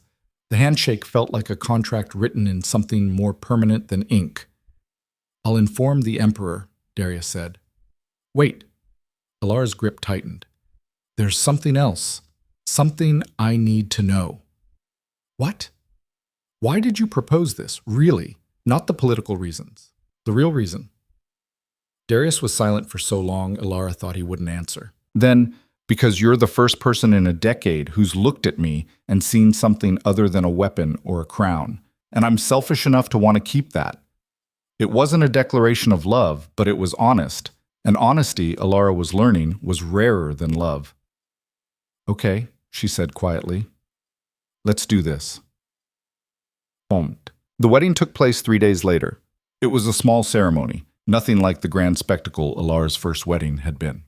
Just the Emperor, a handful of witnesses, and the priest who bound their hands with silk cord. Alara wore a simple dress. No veil, no flowers. She wasn't a bride. She was a woman making a calculated decision to survive. Darius's hand was steady in hers as they spoke the vows. His voice was calm, controlled. Everything Kael's had pretended to be and wasn't. When it was done, the Emperor smiled. Well then, I pronounce you husband and wife. Long may your alliance prosper. Alliance, not marriage. The Emperor understood exactly what this was. Afterward, there was a small reception. Nobles Alara didn't know offering congratulations she didn't want. She smiled and nodded and said all the right things while her mind was elsewhere. Finn stayed close, a solid presence at her elbow. You all right? He whispered. Ask me in a year. He laughed quietly. Fair enough. Across the room, Alara heard Darius speaking with one of his advisors. The man's voice was low but clear. Your Majesty, there are concerns about the merger of assets. House Vance's holdings are substantial, but they're also contested. Several noble families are claiming they have rights to portions of the estate. Let them claim, Darius said coldly. We have the Emperor's backing and legal precedent. Anyone who challenges us will lose. And Lady Alara? How much authority will she have? Full authority over her inherited assets. I've already signed the documents. The advisor sounded shocked. You're giving her independent control. I'm honoring an agreement. There's a difference. Alara felt something shift in her chest. He'd actually done it, kept his word without her having to fight for it. Maybe this wouldn't be a disaster after all. They left the capital the next morning. The journey back to Wolfspire took 4 days. Alara spent most of it silent, processing everything that had happened in the past month. A month ago, she'd been dying. Now she was an alpha queen with a fortune and a husband she didn't hate. The transformation felt surreal. On the third night, Darius joined her by the campfire. Can't sleep? He asked. Too much on my mind. Want to talk about it? Alara almost laughed. When did you become interested in talking? When I married someone who might actually have something interesting to say. She did laugh then, short and surprised. They sat in silence for a while, listening to the fire crackle. What happens now? Alara asked finally. Now we consolidate power. Make it clear that House Wolf Vance is not to be trifled with. House Wolf Vance? You didn't think I'd erase your name completely, did you? You earned it. By almost dying? By surviving. Darius shifted. Most people in your position would have given up, accepted their fate. You didn't. I was too angry to give up. Anger's a powerful motivator, but it won't sustain you forever. What will? That's what you need to figure out. Alara turned toward him. What sustains you? Darius was quiet for a long moment. Duty. Responsibility. The knowledge that if I fail, thousands of people suffer. That sounds exhausting. It is. Do you ever want to just walk away from it all? Every day. But you don't. No, because walking away would make me a coward, and I've worked too hard to be anything else. Alara understood that. The need to prove yourself, to be more than what people expected. I'm glad you didn't leave me in that road, she said quietly. So am I. It was the closest thing to sentiment Darius had ever offered. Alara decided not to push for more. They arrived at Wolfspire to chaos. Messengers were waiting with reports of attacks on the border, raiders targeting supply caravans, villages burned. When did this start? Darius demanded. 3 days ago, Your Majesty. We sent word to the capital, but I was getting married. Darius's jaw tightened. How many dead? 15 so far, mostly guards and merchants. And the raiders? Unknown origin. They're not wearing any identifiable markers. But Alara knew. She knew before the vision even came. That night, it hit her like a hammer. She saw her stepmother, still free, still untouchable, meeting with a scarred man in a dark room. Burn his holdings, the stepmother said. Make him regret taking everything from my family. And the girl? If she dies in the chaos, so be it. I'll mourn appropriately. The vision ended. Alara found Darius immediately. It's my stepmother, she said. She's behind the attacks. Darius didn't question it. You're sure? I saw her, hiring the raiders, targeting your territory. Our territory, Darius corrected. You're Lady Wolf now. What happens to Wolfspire happens to you. The weight of that settled on Alara's shoulders. People were dying because of her, because her stepmother wanted revenge. We need to stop her, Alara said. The Emperor cleared her of wrongdoing. We have no legal grounds to arrest her. Then we don't use legal grounds, we use mine. But Darius looked at her sharply. What are you proposing? I'm proposing we beat her at her own game. She wants to destroy us quietly. We expose her publicly, show everyone exactly what kind of woman she is. How? Alara smiled, sharp and cold. Leave that to me. The plan took 2 weeks to arrange. Alara reached out to every contact she had, former servants from House Vance, merchants who'd done business with her stepmother, nobles who'd been burned by the woman's schemes. She collected testimony, evidence, stories of bribery, blackmail, and cruelty stretching back decades, Her stepmother had made a lot of enemies, and Alara was going to give them all a voice. The imperial court reconvened for a special session. Alara stood before the same inquisitor who'd judged Kyle, her hand steady.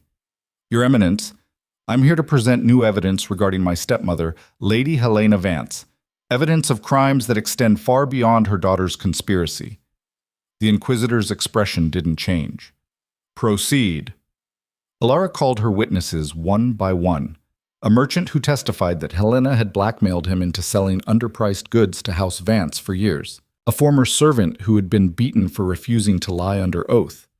A noble whose daughter had been ruined by Helena's lies, driving the girl to take her own life. Each testimony was damning. Each one painted a picture of a woman who'd built her power on suffering. When the last witness finished, the court was silent. Helena sat in the gallery, her face a mask of composure. But Alara could hear it, the slight tremor in her breathing, the crack forming in her armor. "Lady Helena," the inquisitor said, "how do you answer these accusations?" Helena stood gracefully. "They're lies. Fabrications created by a vindictive stepdaughter who's never forgiven me for marrying her father. And the witnesses? Paid actors, or people with grudges. I'm not surprised Lady Alara found them. She's proven quite adept at manipulation." "I haven't manipulated anyone," Alara said quietly. "I've just given people permission to tell the truth." "Truth?" Helena's voice turned sharp. "You speak of truth? A girl who murdered her own husband." "I was acquitted of that," Alara interrupted. "Kyle confessed, remember? Because you forced him to." "No, because he was guilty." The inquisitor raised a hand. "Silence, both of you." Helena's mouth snapped shut. "I've heard enough," the inquisitor said. "Lady Helena Vance, you are hereby charged with conspiracy, blackmail, and reckless endangerment. You will be held pending further investigation." Helena's composure finally shattered. "This is absurd. I demand—" "You demand nothing," the inquisitor said coldly. "Guards, remove her." They dragged Helena out, struggling, screaming, her carefully constructed mask torn away. Alara stood perfectly still, listening to the woman's fury echo through the chamber. And felt nothing. No triumph, no satisfaction, just the quiet certainty that justice, however imperfect, had finally been served. "Is Carriage saw it?" "Yes, sir." The attack stopped within days. With Helena imprisoned, the raiders lost their funding and scattered. Wolfspire's borders stabilized. Trade resumed. And slowly, cautiously, Alara began to breathe again. She was sitting in Darius's study one evening when he handed her a letter. "What is this?" she asked. "Read it." Alara ran her fingers over the raised seal. "Imperial crest." "I can't read it. It's not in Braille." "Right. Sorry." Darius cleared his throat. "It's from the Emperor. He's formally recognizing you as Lady Wolf and granting you a seat on the Northern Council." Alara's breath caught. "A council seat? You're a landowner now, a noble in your own right. You've earned it. But I'm blind? Yes, and brilliant. The Emperor's not stupid. He knows what you did, how you dismantled House Vance from the inside, how you exposed Helena. He wants that kind of strategic mind working for him." Alara's hands were shaking. "I don't know anything about politics." "You know how to survive. That's more than most politicians can say." "And if I refuse?" "Then you refuse. But I think you'd be good at this. Better than you realize." Alara was quiet for a long moment. A council seat. Power. Real power. Not borrowed. Not dependent on a husband or a family name. Hers. "I'll do it," she said finally. Darius smiled. She could hear it in his voice. "Good. Because I already accepted on your behalf." Alara threw a cushion at him. "You what?" "I had faith in you." "You're impossible." "So I've been told." But Alara was smiling too. For the first time in longer than she could remember, the future didn't feel like a trap. It felt like possibility. The first council meeting was brutal. Alara sat among men twice her age who clearly resented her presence. She couldn't see their faces, but she didn't need to. Their voices said everything, dismissive, condescending, annoyed. "Lady Wolf," one of them said, Lord Garrett, from his accent. While we appreciate your unique perspective, perhaps you should leave the more complex matters to those with experience. Complex matters like trade negotiations? Alara asked mildly. Or taxation policy? Both. I ran House Vance's accounts for 3 years before my husband tried to murder me. I think I can handle complex matters. Silence. Furthermore, Alara continued, I've been reviewing the Northern Territory's grain imports. We're overpaying by at least 30%. I've drafted a proposal to renegotiate our contracts with the southern provinces. She slid a stack of papers across the table, papers she'd had a scribe prepare based on her calculations. This is, Lord Garrett paused, actually quite thorough. I know. Another council member spoke up. And the border security concerns? How do you propose we address those? Increase patrols along the Eastern Pass, better fortifications at key choke points, and intelligence networks to identify threats before they materialize. I've outlined it all in Section 3. More silence. Finally, the council head, an older man named Lord Bram, spoke. Well, it seems Lady Wolfe has done her homework. I always do, Alara said. She could feel the shift in the room, the grudging respect replacing dismissal. It wasn't acceptance, but it was a start. That night, Darius found her in the library. I heard you impress the council today, he said. I survived the council today. There's a difference. You did more than survive. Lord Bram sent me a note. He said you're the sharpest mind they've had in years. Alara's cheeks flushed. He's exaggerating. He's not. And you know it. She did know it, but admitting it felt dangerous, like inviting the universe to take it all away again. Thank you, she said quietly, for pushing me into this. You would have gotten there on your own eventually. Maybe, but it helped having someone believe I could. Darius sat down beside her. I meant what I said. On our wedding day. You're the first person in a long time who's made me feel like something other than a title. What do I make you feel like?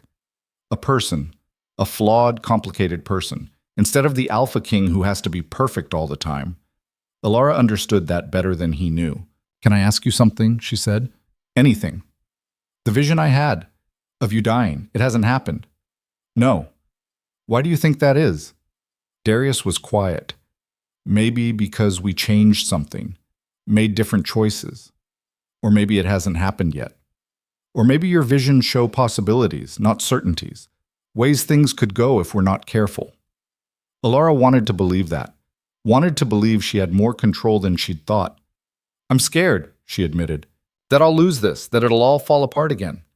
It might, Darius said honestly.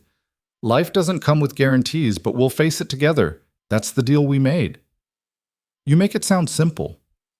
It is simple, not easy, but simple. Alara leaned against his shoulder. He stiffened for a moment, then relaxed. They sat like that for a long time. Two people who'd been broken, learning to be whole again. And for the first time since Kael had betrayed her, Alara felt something she'd thought was lost forever. Hope. 3 months later, Alara received word that her stepmother had been sentenced to life imprisonment. No execution, no dramatic end, just a quiet removal from the world she'd tried so hard to control. Alara felt nothing when she heard. No relief, no vindication. Helena was simply gone. Another ghost laid to rest.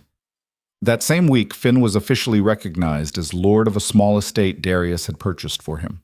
A fresh start, a chance to build something that wasn't tainted by House Vance's legacy.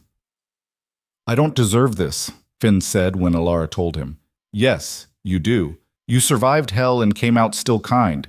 That's worth rewarding. He hugged her tight. Thank you for everything. Thank you for not giving up on me. Never. And Alara believed him. The council meetings continued. Alara's proposals were slowly implemented. She learned to navigate the politics, to read the room without seeing it, to wield power like a scalpel instead of a hammer. She was good at it, better than anyone expected, including herself. One evening, as she walked through Wolfspire's gardens, Darius found her. The Emperor wants to meet with us, he said, next month. He's calling a summit of all the regional leaders. What for? To discuss the future of the Empire, and apparently he wants you there. Me, specifically? You specifically. You've made an impression, Alara smiled. A good one, I hope. The best kind. The kind that makes people nervous. They walked in comfortable silence, the evening air cool against Ilara's skin. I've been thinking, Darius said eventually, about what you said, on our wedding night, about giving this a real chance. Ilara's heart skipped. And? I think I'm ready. If you are. She knew what he was asking, not for a political alliance, for something real. Ilara stopped walking, turned toward him. I'm ready, she said. Darius's hand found hers, warm, solid, real. And when he kissed her, gentle, asking permission, Ilara kissed him back. Not because she had to, because she wanted to. The broken girl who'd thrown herself in front of a carriage was gone. In her place stood a woman who'd learned to fight, to survive, to win. And the war wasn't over yet. But for the first time, Ilara knew she was strong enough to face whatever came next. The Emperor's Summit was held in the ancient city of Astravon, a place Ilara had only heard about in stories. They said its towers touched the clouds, that its halls were carved from white marble so pure it glowed in moonlight. Ilara would never see any of it, but she could feel the weight of the place as their carriage rolled through the gates. The air was different here, thicker, charged with power and history and the ghosts of 1,000 political games. Nervous? Darius asked beside her. Terrified, Ilara admitted. Good. Fear keeps you sharp. Is that your motto? One of them. They were shown to quarters in the eastern wing, lavish rooms that smelled of incense and old wood. Ilara ran her fingers along the walls, mapping the space in her mind. The summit begins tomorrow, Darius said. There will be at least 50 regional leaders. Some will be allies, most won't be. And the Emperor? He'll be watching, evaluating, deciding who's useful and who's expendable. Comforting. I'm not here to comfort you. I'm here to prepare you. Ilara turned toward his voice. What if I fail? Then we both fail, together. Darius crossed to her, his hand finding her shoulder. But you won't fail. You're too stubborn for that. She wanted to believe him, wanted to feel the confidence he seemed to have in her. But doubt was a persistent whisper in her mind, reminding her of every mistake, every moment of weakness. Get some rest, Darius said. Tomorrow's going to be brutal. He wasn't wrong. None. The summit hall was enormous. Ilara could tell from the way sound echoed, from the countless footsteps and murmured conversations that filled the space. She sat beside Darius at a long table, her hands folded in her lap, her posture perfect. She'd learned to project confidence even when she felt none. The Emperor entered, and the room fell silent. Lords and ladies of the Empire, he began, his voice carrying effortlessly. We gather today to discuss the future. Our borders are stable, our economy is strong, but complacency breeds weakness. We must evolve or be consumed by those who will. Ilara listened carefully, parsing every word for hidden meaning. To that end, the Emperor continued, I've invited several new voices to this council, voices that represent change, innovation, and the courage to challenge tradition when tradition fails us. He paused. Lady Ilara Wolf, please stand. Ilara's heart stopped. Darius's hand brushed hers, a silent reassurance, and she pushed herself to her feet. Lady Wolf has accomplished something remarkable, the Emperor said. She's transformed House Vance from a corrupt dynasty into a model of accountability and justice. She's brought fresh perspective to the Northern Council and demonstrated that leadership is not about sight, it's about vision. Murmurs rippled through the hall, not all approving. Today, I'm elevating her to the rank of Imperial Advisor. Her counsel will be sought on matters of law, justice, and regional governance. Ilara's breath caught. Imperial Advisor, a position that carried more power than most noble titles, a position that made her untouchable. Thank you, Your Majesty, she managed. Her voice didn't shake, barely. Don't thank me yet, the Emperor said, and there was amusement in his tone. You're about to earn it. Ilara sat down slowly, her mind reeling. Across the table she'd heard a familiar voice, cold and sharp. Lord Brennan, one of Kael's former allies. Your Majesty, With respect, Lady Wolf is a controversial choice. Her methods have been unorthodox. Some might say ruthless. And your point? The Emperor asked mildly. My point is that elevating someone so divisive sends a dangerous message. It suggests that the ends justify the means. They do, Alara said before she could stop herself. The room went silent. Excuse me? Brennan's voice was ice. Alara stood again. Her hands were shaking, but she kept them steady. The ends do justify the means, she said clearly, when the means are exposing corruption, when the means are protecting the innocent, when the means are ensuring justice is served instead of buried. You speak of justice? Brennan laughed. You destroyed House Vance, a family that served the Empire for generations, over personal grievances. I exposed criminals, Alara corrected. Criminals who poisoned me, imprisoned my brother, and murdered others who threatened their power. If that's divisive, so be it. And what of your marriage to the Alpha King? A convenient alliance that consolidated immense wealth and power. Some might call that opportunistic. Some might call survival opportunistic, Alara shot back. I'd call it smart. Murmurs of approval now. Not everyone in the room hated her. Lady Wolf, the Emperor said. Lord Brennan raises an interesting point. How do you respond to accusations that your rise to power has been built on manipulation rather than merit? Alara took a breath. This was the test. This was what everything had been leading to. Your Majesty, she said slowly, I was born into privilege. I lost my sight to illness, my husband to betrayal, and my family to greed. I was poisoned, hunted, and left for dead. Everything I have now, I earned by refusing to die quietly. She turned toward where she thought Brennan was sitting. You call that manipulation?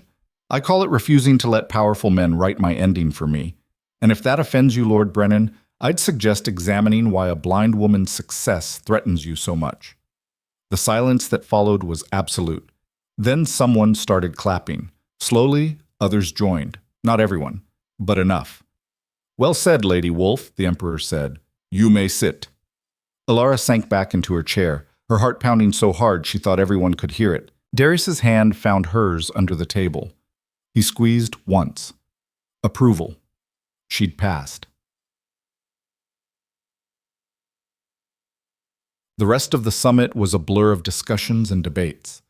Alara contributed when she could, stayed silent when she couldn't, and learned more about imperial politics in 6 hours than she'd learned in a lifetime. By the time evening came, she was exhausted. Darius found her in their quarters, staring out a window she couldn't see through. You were brilliant today, he said. I was terrified. Doesn't make you any less brilliant. Alara turned toward him. Brennan's going to be a problem. Brennan's always been a problem, but he's lost credibility. You made him look petty. I made him look honest. He's right. I did manipulate my way into power. No, Darius said firmly. You fought your way into power. There's a difference. Is there? Yes. Manipulation is what Kael did, what your stepmother did. You? You just refused to let them win. Alara wanted to believe that. Wanted to believe she was fundamentally different from the people who'd hurt her, but the line felt thinner than she liked to admit. There's something else, Darius said. I received word from Wolfspire. Dr. Marin has been asking to speak with you. Alara stiffened. About what? She wouldn't say, but she said it's urgent. The vision of Marin betraying her flashed through Alara's mind. It hadn't come to pass, but the possibility still haunted her. I don't trust her, Alara said quietly. I know, but she's been loyal so far. Maybe hear her out. Alara exhaled slowly. Fine, but if this is a trap, then we spring it together. They spoke to Marin through a communication crystal, a rare magical artifact that allowed real-time conversations across distances. Marin's voice came through clearly, tinged with urgency. Lady Wolf, thank you for speaking with me. What's this about, Marin? Alara asked. I've been going through the medical records from House Vance, the ones we seized during the trial. And I found something. Evidence that Kael and your stepmother were planning something bigger than just your murder. Alara's blood ran cold. What do you mean? There are letters discussing a plan to poison multiple noble families, consolidate their holdings under House Vance's control. You were just the first target. Silence. How many families? Darius asked sharply. At least 7, maybe more. The correspondence is coded, but I've been able to piece together enough to confirm the scope. Alara felt sick. They were going to kill dozens of people. Yes, and if you hadn't stopped them, they might have succeeded. Where are these letters now? Darius demanded. Locked in my office at Wolfspire. I didn't want to send them through regular channels in case someone intercepted them. Good thinking. We'll return immediately and review them. There's one more thing, Marin said quietly. One of the names mentioned in the letters. It's Lord Brennan. Alara's breath caught. Brennan was a target? Darius said slowly. Or a co-conspirator? The letters are unclear, but his name appears multiple times. After they ended the communication, Alara sat in stunned silence. If Brennan was involved, she said finally, then his attacks on me today weren't about principle. They were about covering his own tracks. Or discrediting you before you could expose him, Darius added. Either way, we need those letters. And if they prove he's guilty, then we destroy him the same way you destroyed Kael. It should have felt satisfying. Instead, it just felt heavy. Another battle, another enemy. When would it end? They returned to Wolfspire within 2 days, pushing the horses hard. Marin met them in her office, the letters spread across her desk. Alara listened as Darius read them aloud, her hands clenched in her lap. The conspiracy was even worse than Marin had described. House Vance had been planning a systematic takeover, poisoning rivals, forging alliances through blackmail, consolidating power until they controlled half the Empire's wealth. And Brennan's name appeared again and again, not as a victim, as a partner. He helped them, Alara said quietly. Helped them plan it. It looks that way, Marin confirmed. Though proving it will be difficult. The letters are coded, and Brennan will claim they're forgeries. Then we need more than letters, Darius said. We need a confession. How do you propose we get that? Alara asked. Darius smiled, sharp and dangerous. We set a trap. Won't. The trap was simple, but elegant.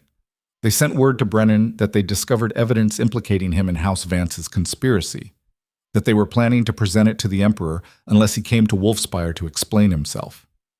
Brennan arrived within 3 days, flanked by guards and radiating indignation.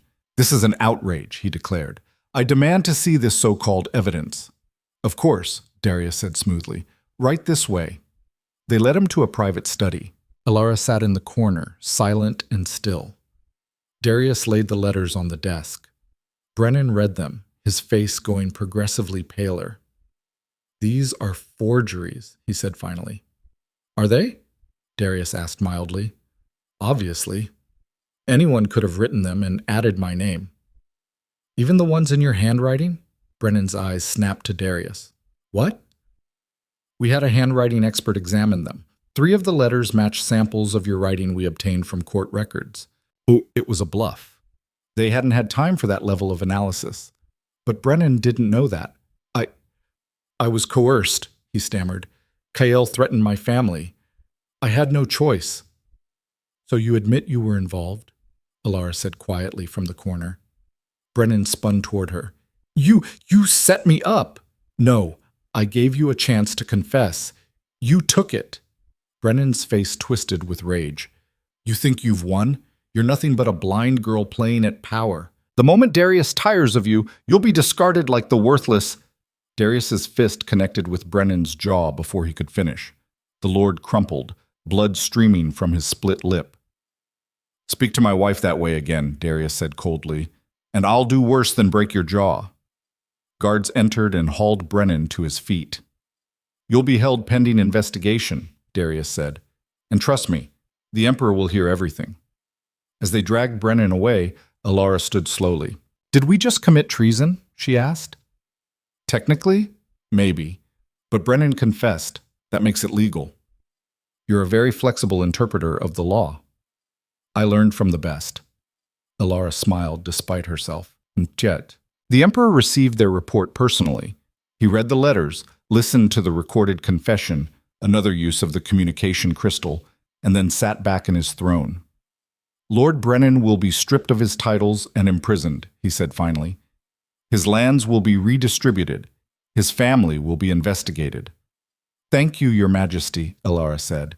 Don't thank me. You did the work. I'm simply acknowledging it. The Emperor leaned forward. You've made powerful enemies, Lady Wolf, but you've also made powerful friends. Use both wisely. I will, Your Majesty. As they left the throne room, Darius touched her arm. You realize what this means, don't you? That we've dismantled 2 noble houses in less than a year? That you've become one of the most influential people in the Empire, whether you wanted it or not. Alara hadn't wanted it, but she'd earned it, and she wasn't going to waste it. 3 months later, Alara stood before the Northern Council with a proposal that would have been unthinkable a year ago. I'm proposing we establish a legal aid system, she said clearly. One that provides representation to those who can't afford it. Too many people suffer injustice simply because they lack the resources to fight back. That's a noble sentiment, Lord Bram said carefully. But who would fund such a system? I would, using a portion of the assets I inherited from House Vance. It seems fitting that money built on exploitation should be used to help the exploited. Murmurs around the table. Not all approving, but no one outright objecting.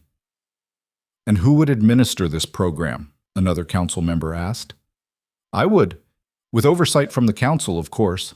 I'm not asking for unchecked power. I'm asking for the opportunity to do something meaningful. Lord Bram looked at her for a long moment. Then he smiled. Motion carries. Pending final approval from the Emperor. The Emperor approved it within a week. And just like that, Alara had created something that would outlast her. Something that mattered. That night, she and Darius sat in the gardens of Wolfspire, listening to the fountain. You did it, Darius said quietly. Did what? Found your purpose. The thing that sustains you beyond anger and revenge. Alara thought about that. I suppose I did. How does it feel?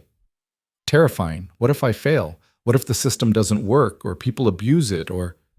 Then you fix it. That's what you do. You see problems, and you solve them. I can't see anything, Alara pointed out. You know what I mean. She did. And it was true. She'd spent so long focused on surviving, on fighting, on destroying her enemies. But now she could build something instead. Thank you, she said quietly. For what? For believing I could be more than a victim. Darius's hand found hers. You were never just a victim, even when you thought you were. Alara leaned against him, feeling the steady rhythm of his heartbeat. They sat like that for a long time, 2 people who'd been broken learning that healing was possible, that love, real love, not the poisoned version Kyle had offered, could grow in the ruins of trauma. It wouldn't be perfect. Nothing ever was. But it would be real. And that was enough. The vision came one last time that night, but this one was different. Alara saw herself, older, grayer, sitting in a sunlit room surrounded by papers and voices. She was laughing at something someone said, her hand gesturing as she spoke. She looked happy, whole, free. Beside her sat Darius, his hand resting on hers, his expression soft in a way Alara had never seen before. And around them, children, grandchildren, maybe. Family built not on blood and obligation, but on choice and love. The vision faded gently, like sunlight through clouds. Alara woke with tears on her face. For the first time, her visions weren't showing her death or danger or loss. They were showing her a future worth fighting for. 6 months later, Alara received a letter from an unexpected source. It was from a young woman named Celia, a merchant's daughter who'd been helped by Alara's legal aid program. She'd been falsely accused of theft by a noble who wanted to avoid paying a debt. The program had provided her with representation, and she'd won her case. The letter was short, but heartfelt. Thank you for giving me a voice when I thought I had none. Thank you for proving that justice isn't just for the wealthy. I'll never forget what you did for me. Alara held the letter for a long time, running her fingers over the paper. This was what mattered, not power or wealth or titles, making sure others didn't suffer the way she had. Good news? Darius asked, entering the room. The best kind. She told him about the letter. When she finished, he was quiet. You're changing the world, he said finally, one person at a time. That's all anyone can do. It's more than most people try. Alara stood and crossed to him, her hands finding his face. I love you, she said. The words came easier now. I don't think I've said that enough. You've said it plenty. Not out loud. Darius kissed her, slow and deep and full of promise. I love you too, he murmured. Even when you're insufferable. Especially when I'm insufferable. That too. They stood together in the fading light, two people who'd found each other in the darkest moment and refused to let go. The world outside was still dangerous, still full of enemies and challenges and unknowns, but Alara wasn't afraid anymore, because she'd learned the most important lesson of all.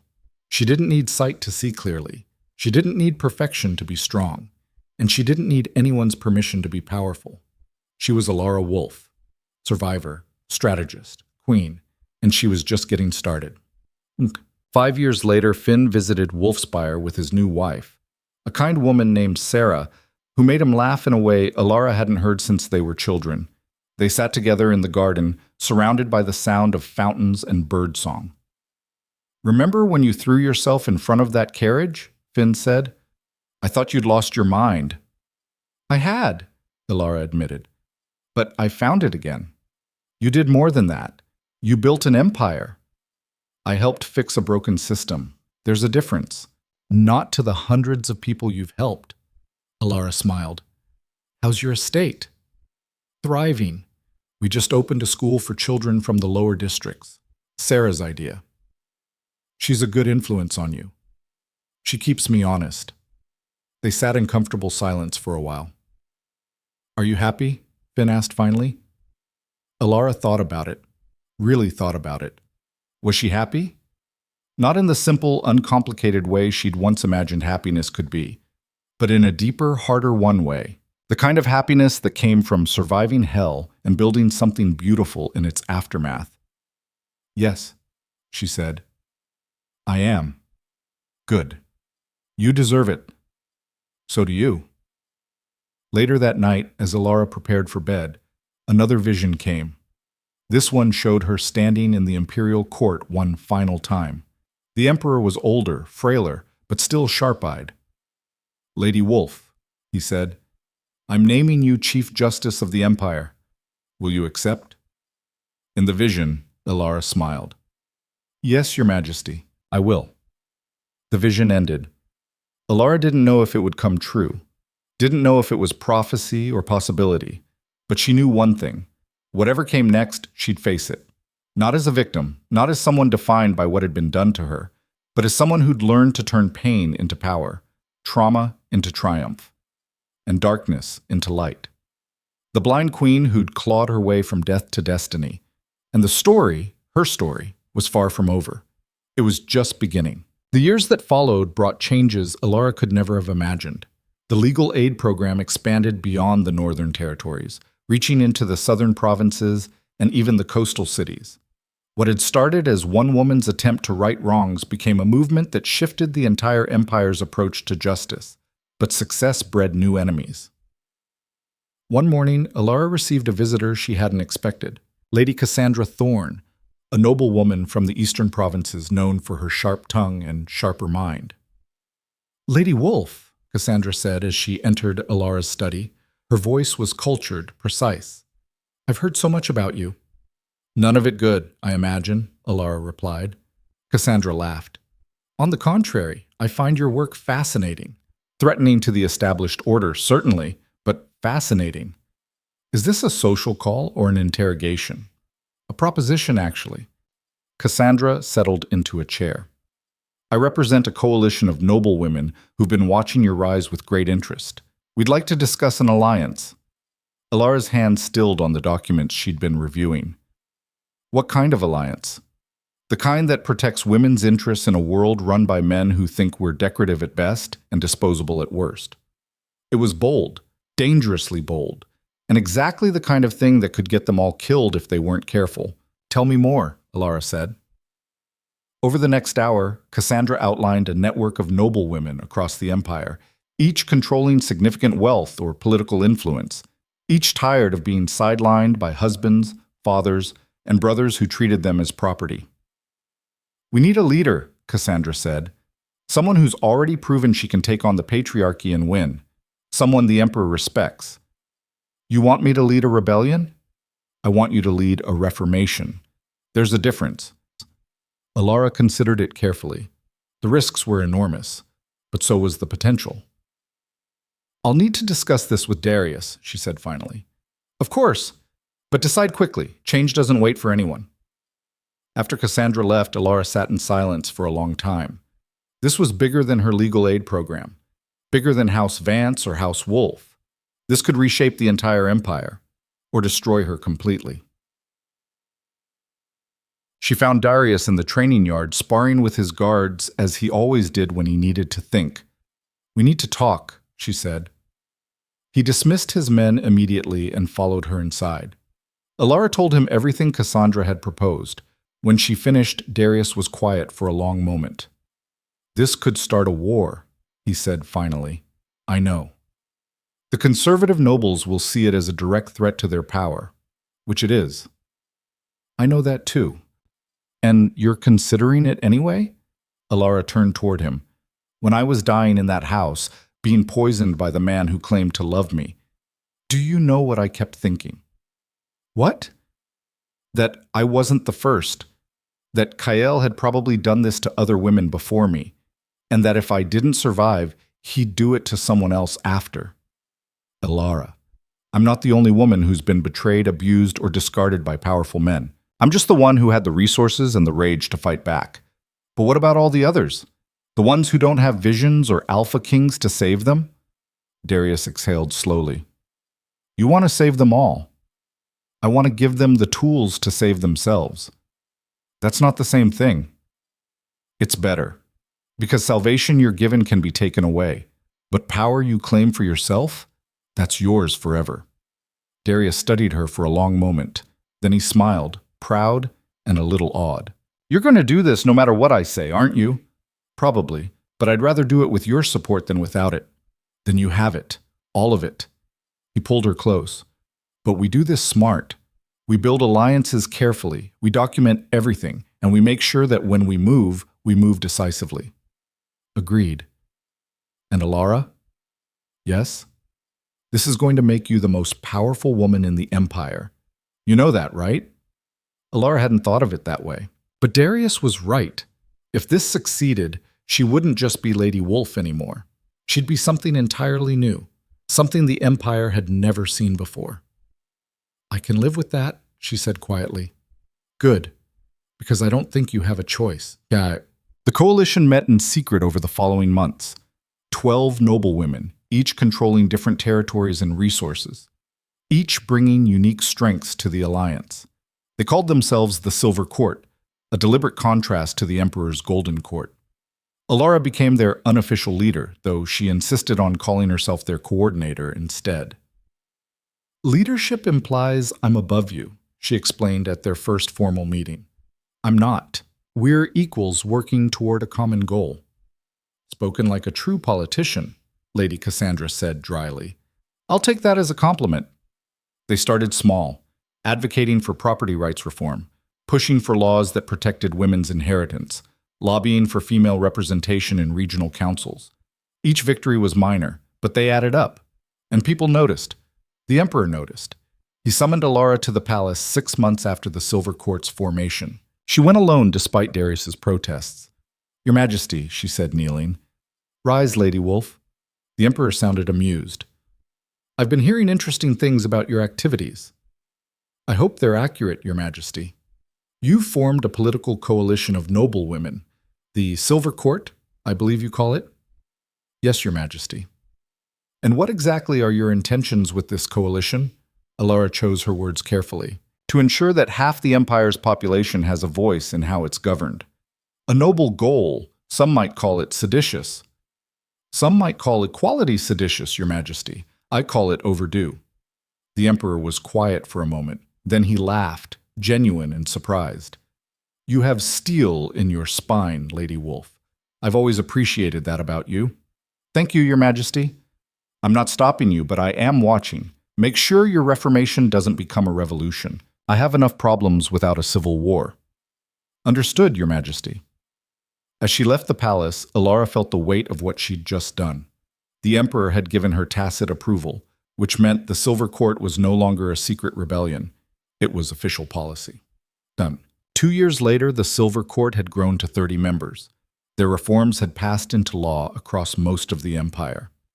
Women could own property independently, could represent themselves in court, could hold positions of authority without male guardianship. It wasn't perfect. Change never was, but it was progress. Real, measurable progress. Alara stood before the Imperial Council, now expanded to include 5 women from the Silver Court, and presented their latest proposal. We're proposing an education initiative, she said, one that provides free schooling to all children, regardless of gender or class. Lord Bram frowned. That's an ambitious undertaking. The cost alone will be offset by increased productivity and innovation, Alara interrupted smoothly. An educated population is a prosperous population. The data supports this. She'd learned to speak their language, to frame moral arguments in economic terms. It worked more often than not. The council debated for hours. In the end, they approved a pilot program in 3 territories. It was a start. After the meeting, Lady Cassandra found Alara in the hallway. You're brilliant at this, she said. You know that? I'm adequate at this. There's a difference. Stop being modest. It doesn't suit you. Alara smiled. How are things in the eastern provinces? Tense. The conservative nobles are pushing back hard against our reforms. There's talk of forming a counter-coalition. Let them. We have the emperor's backing and the law on our side. For now. But politics are fluid. Today's ally is tomorrow's enemy. Then we make sure we're too valuable to become enemies with. Cassandra laughed. See? Brilliant. That night, Alara had another vision. This one was different from any she'd experienced before. She saw herself old, truly old, with silver hair and lined hands. She was sitting in a garden, surrounded by children who weren't hers. Students, she realized, young women studying law and governance. One of them asked a question. Lady Wolf, how did you do it? How did you change an entire empire?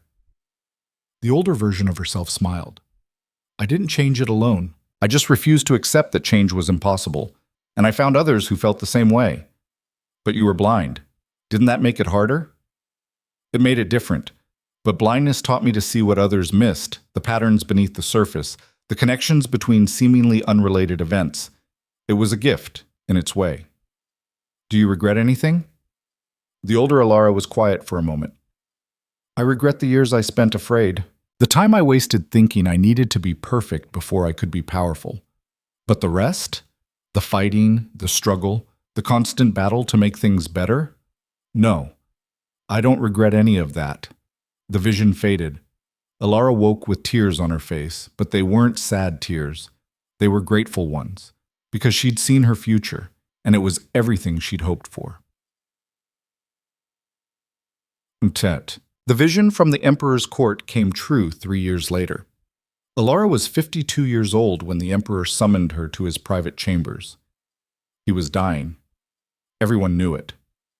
Lady Wolf, he said, his voice weaker than she'd ever heard it. I'm stepping down. My son will take the throne in 6 months. I'm sorry, Your Majesty. Don't be. I've lived a long life, made my mark. He coughed.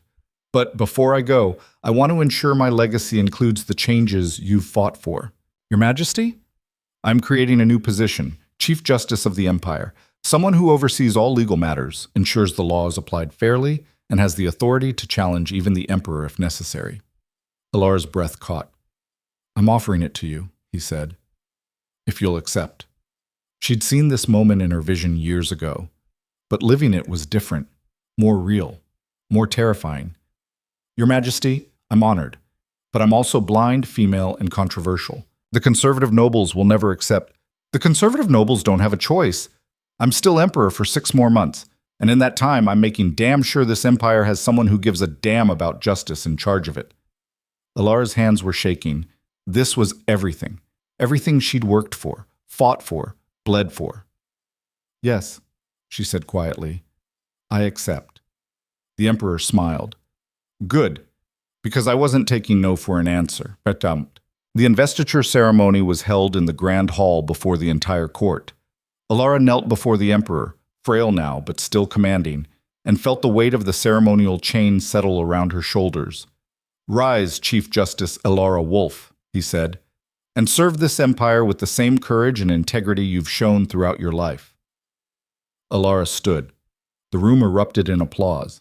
Not everyone was happy. She could hear the scattered silence where conservative nobles refused to clap. But she didn't care, because the majority were celebrating a blind woman becoming the second most powerful person in the empire, celebrating change, celebrating progress. Darius was waiting for her when she descended from the dais. How does it feel? He asked quietly. Like I can finally breathe. You've earned this. Every bit of it. We've earned this, Alara corrected. I couldn't have done any of it without you. You would have found a way. You always do. That night they hosted a celebration at Wolfspire. The Silver Court attended. Finn and Sarah brought their children, 3 bright, curious kids who asked endless questions. Marin was there, older now, but still sharp. Even some of the conservative nobles who'd opposed Alara showed up, offering grudging respect. As the evening wore on, Alara found herself standing alone on a balcony, listening to the sounds of celebration behind her. She thought about the girl she'd been, blind and dying, throwing herself in front of a carriage, desperate and broken. And she thought about the woman she'd become. Chief Justice, wife, leader, reformer, whole. The journey between those 2 versions of herself had been brutal, but it had been worth it. Every moment of pain, every battle fought, every victory won, worth it. There you are, Darius said, joining her on the balcony. People are asking for a speech. Tell them I'm retired from speeches. You literally became Chief Justice today. You can't retire yet. Alara laughed. Fine, but keep it short. They returned to the hall together. Alara raised her hand and the room fell silent. Thank you all for being here, she said, for supporting me, challenging me, and refusing to let me give up even when I wanted to. She paused, gathering her thoughts. I was once told that blindness made me weak, that I'd never amount to anything without sight, and for a long time, I believed it. But I learned something these past years. Power doesn't come from perfection. It comes from perseverance, from refusing to let anyone else define your worth. So to everyone here who's ever been told they're not enough, not smart enough, not strong enough, not worthy enough, I say this, prove them wrong. Not because you need their approval, but because you deserve to live in a world that recognizes your value. Thank you, all of you, for helping build that world. The applause was deafening, and as Alara stood there, surrounded by people who'd fought beside her, she realized something. She'd stopped surviving a long time ago. Now she was living, really living, and nothing could take that away from her. The blind queen had risen, and her reign was just beginning.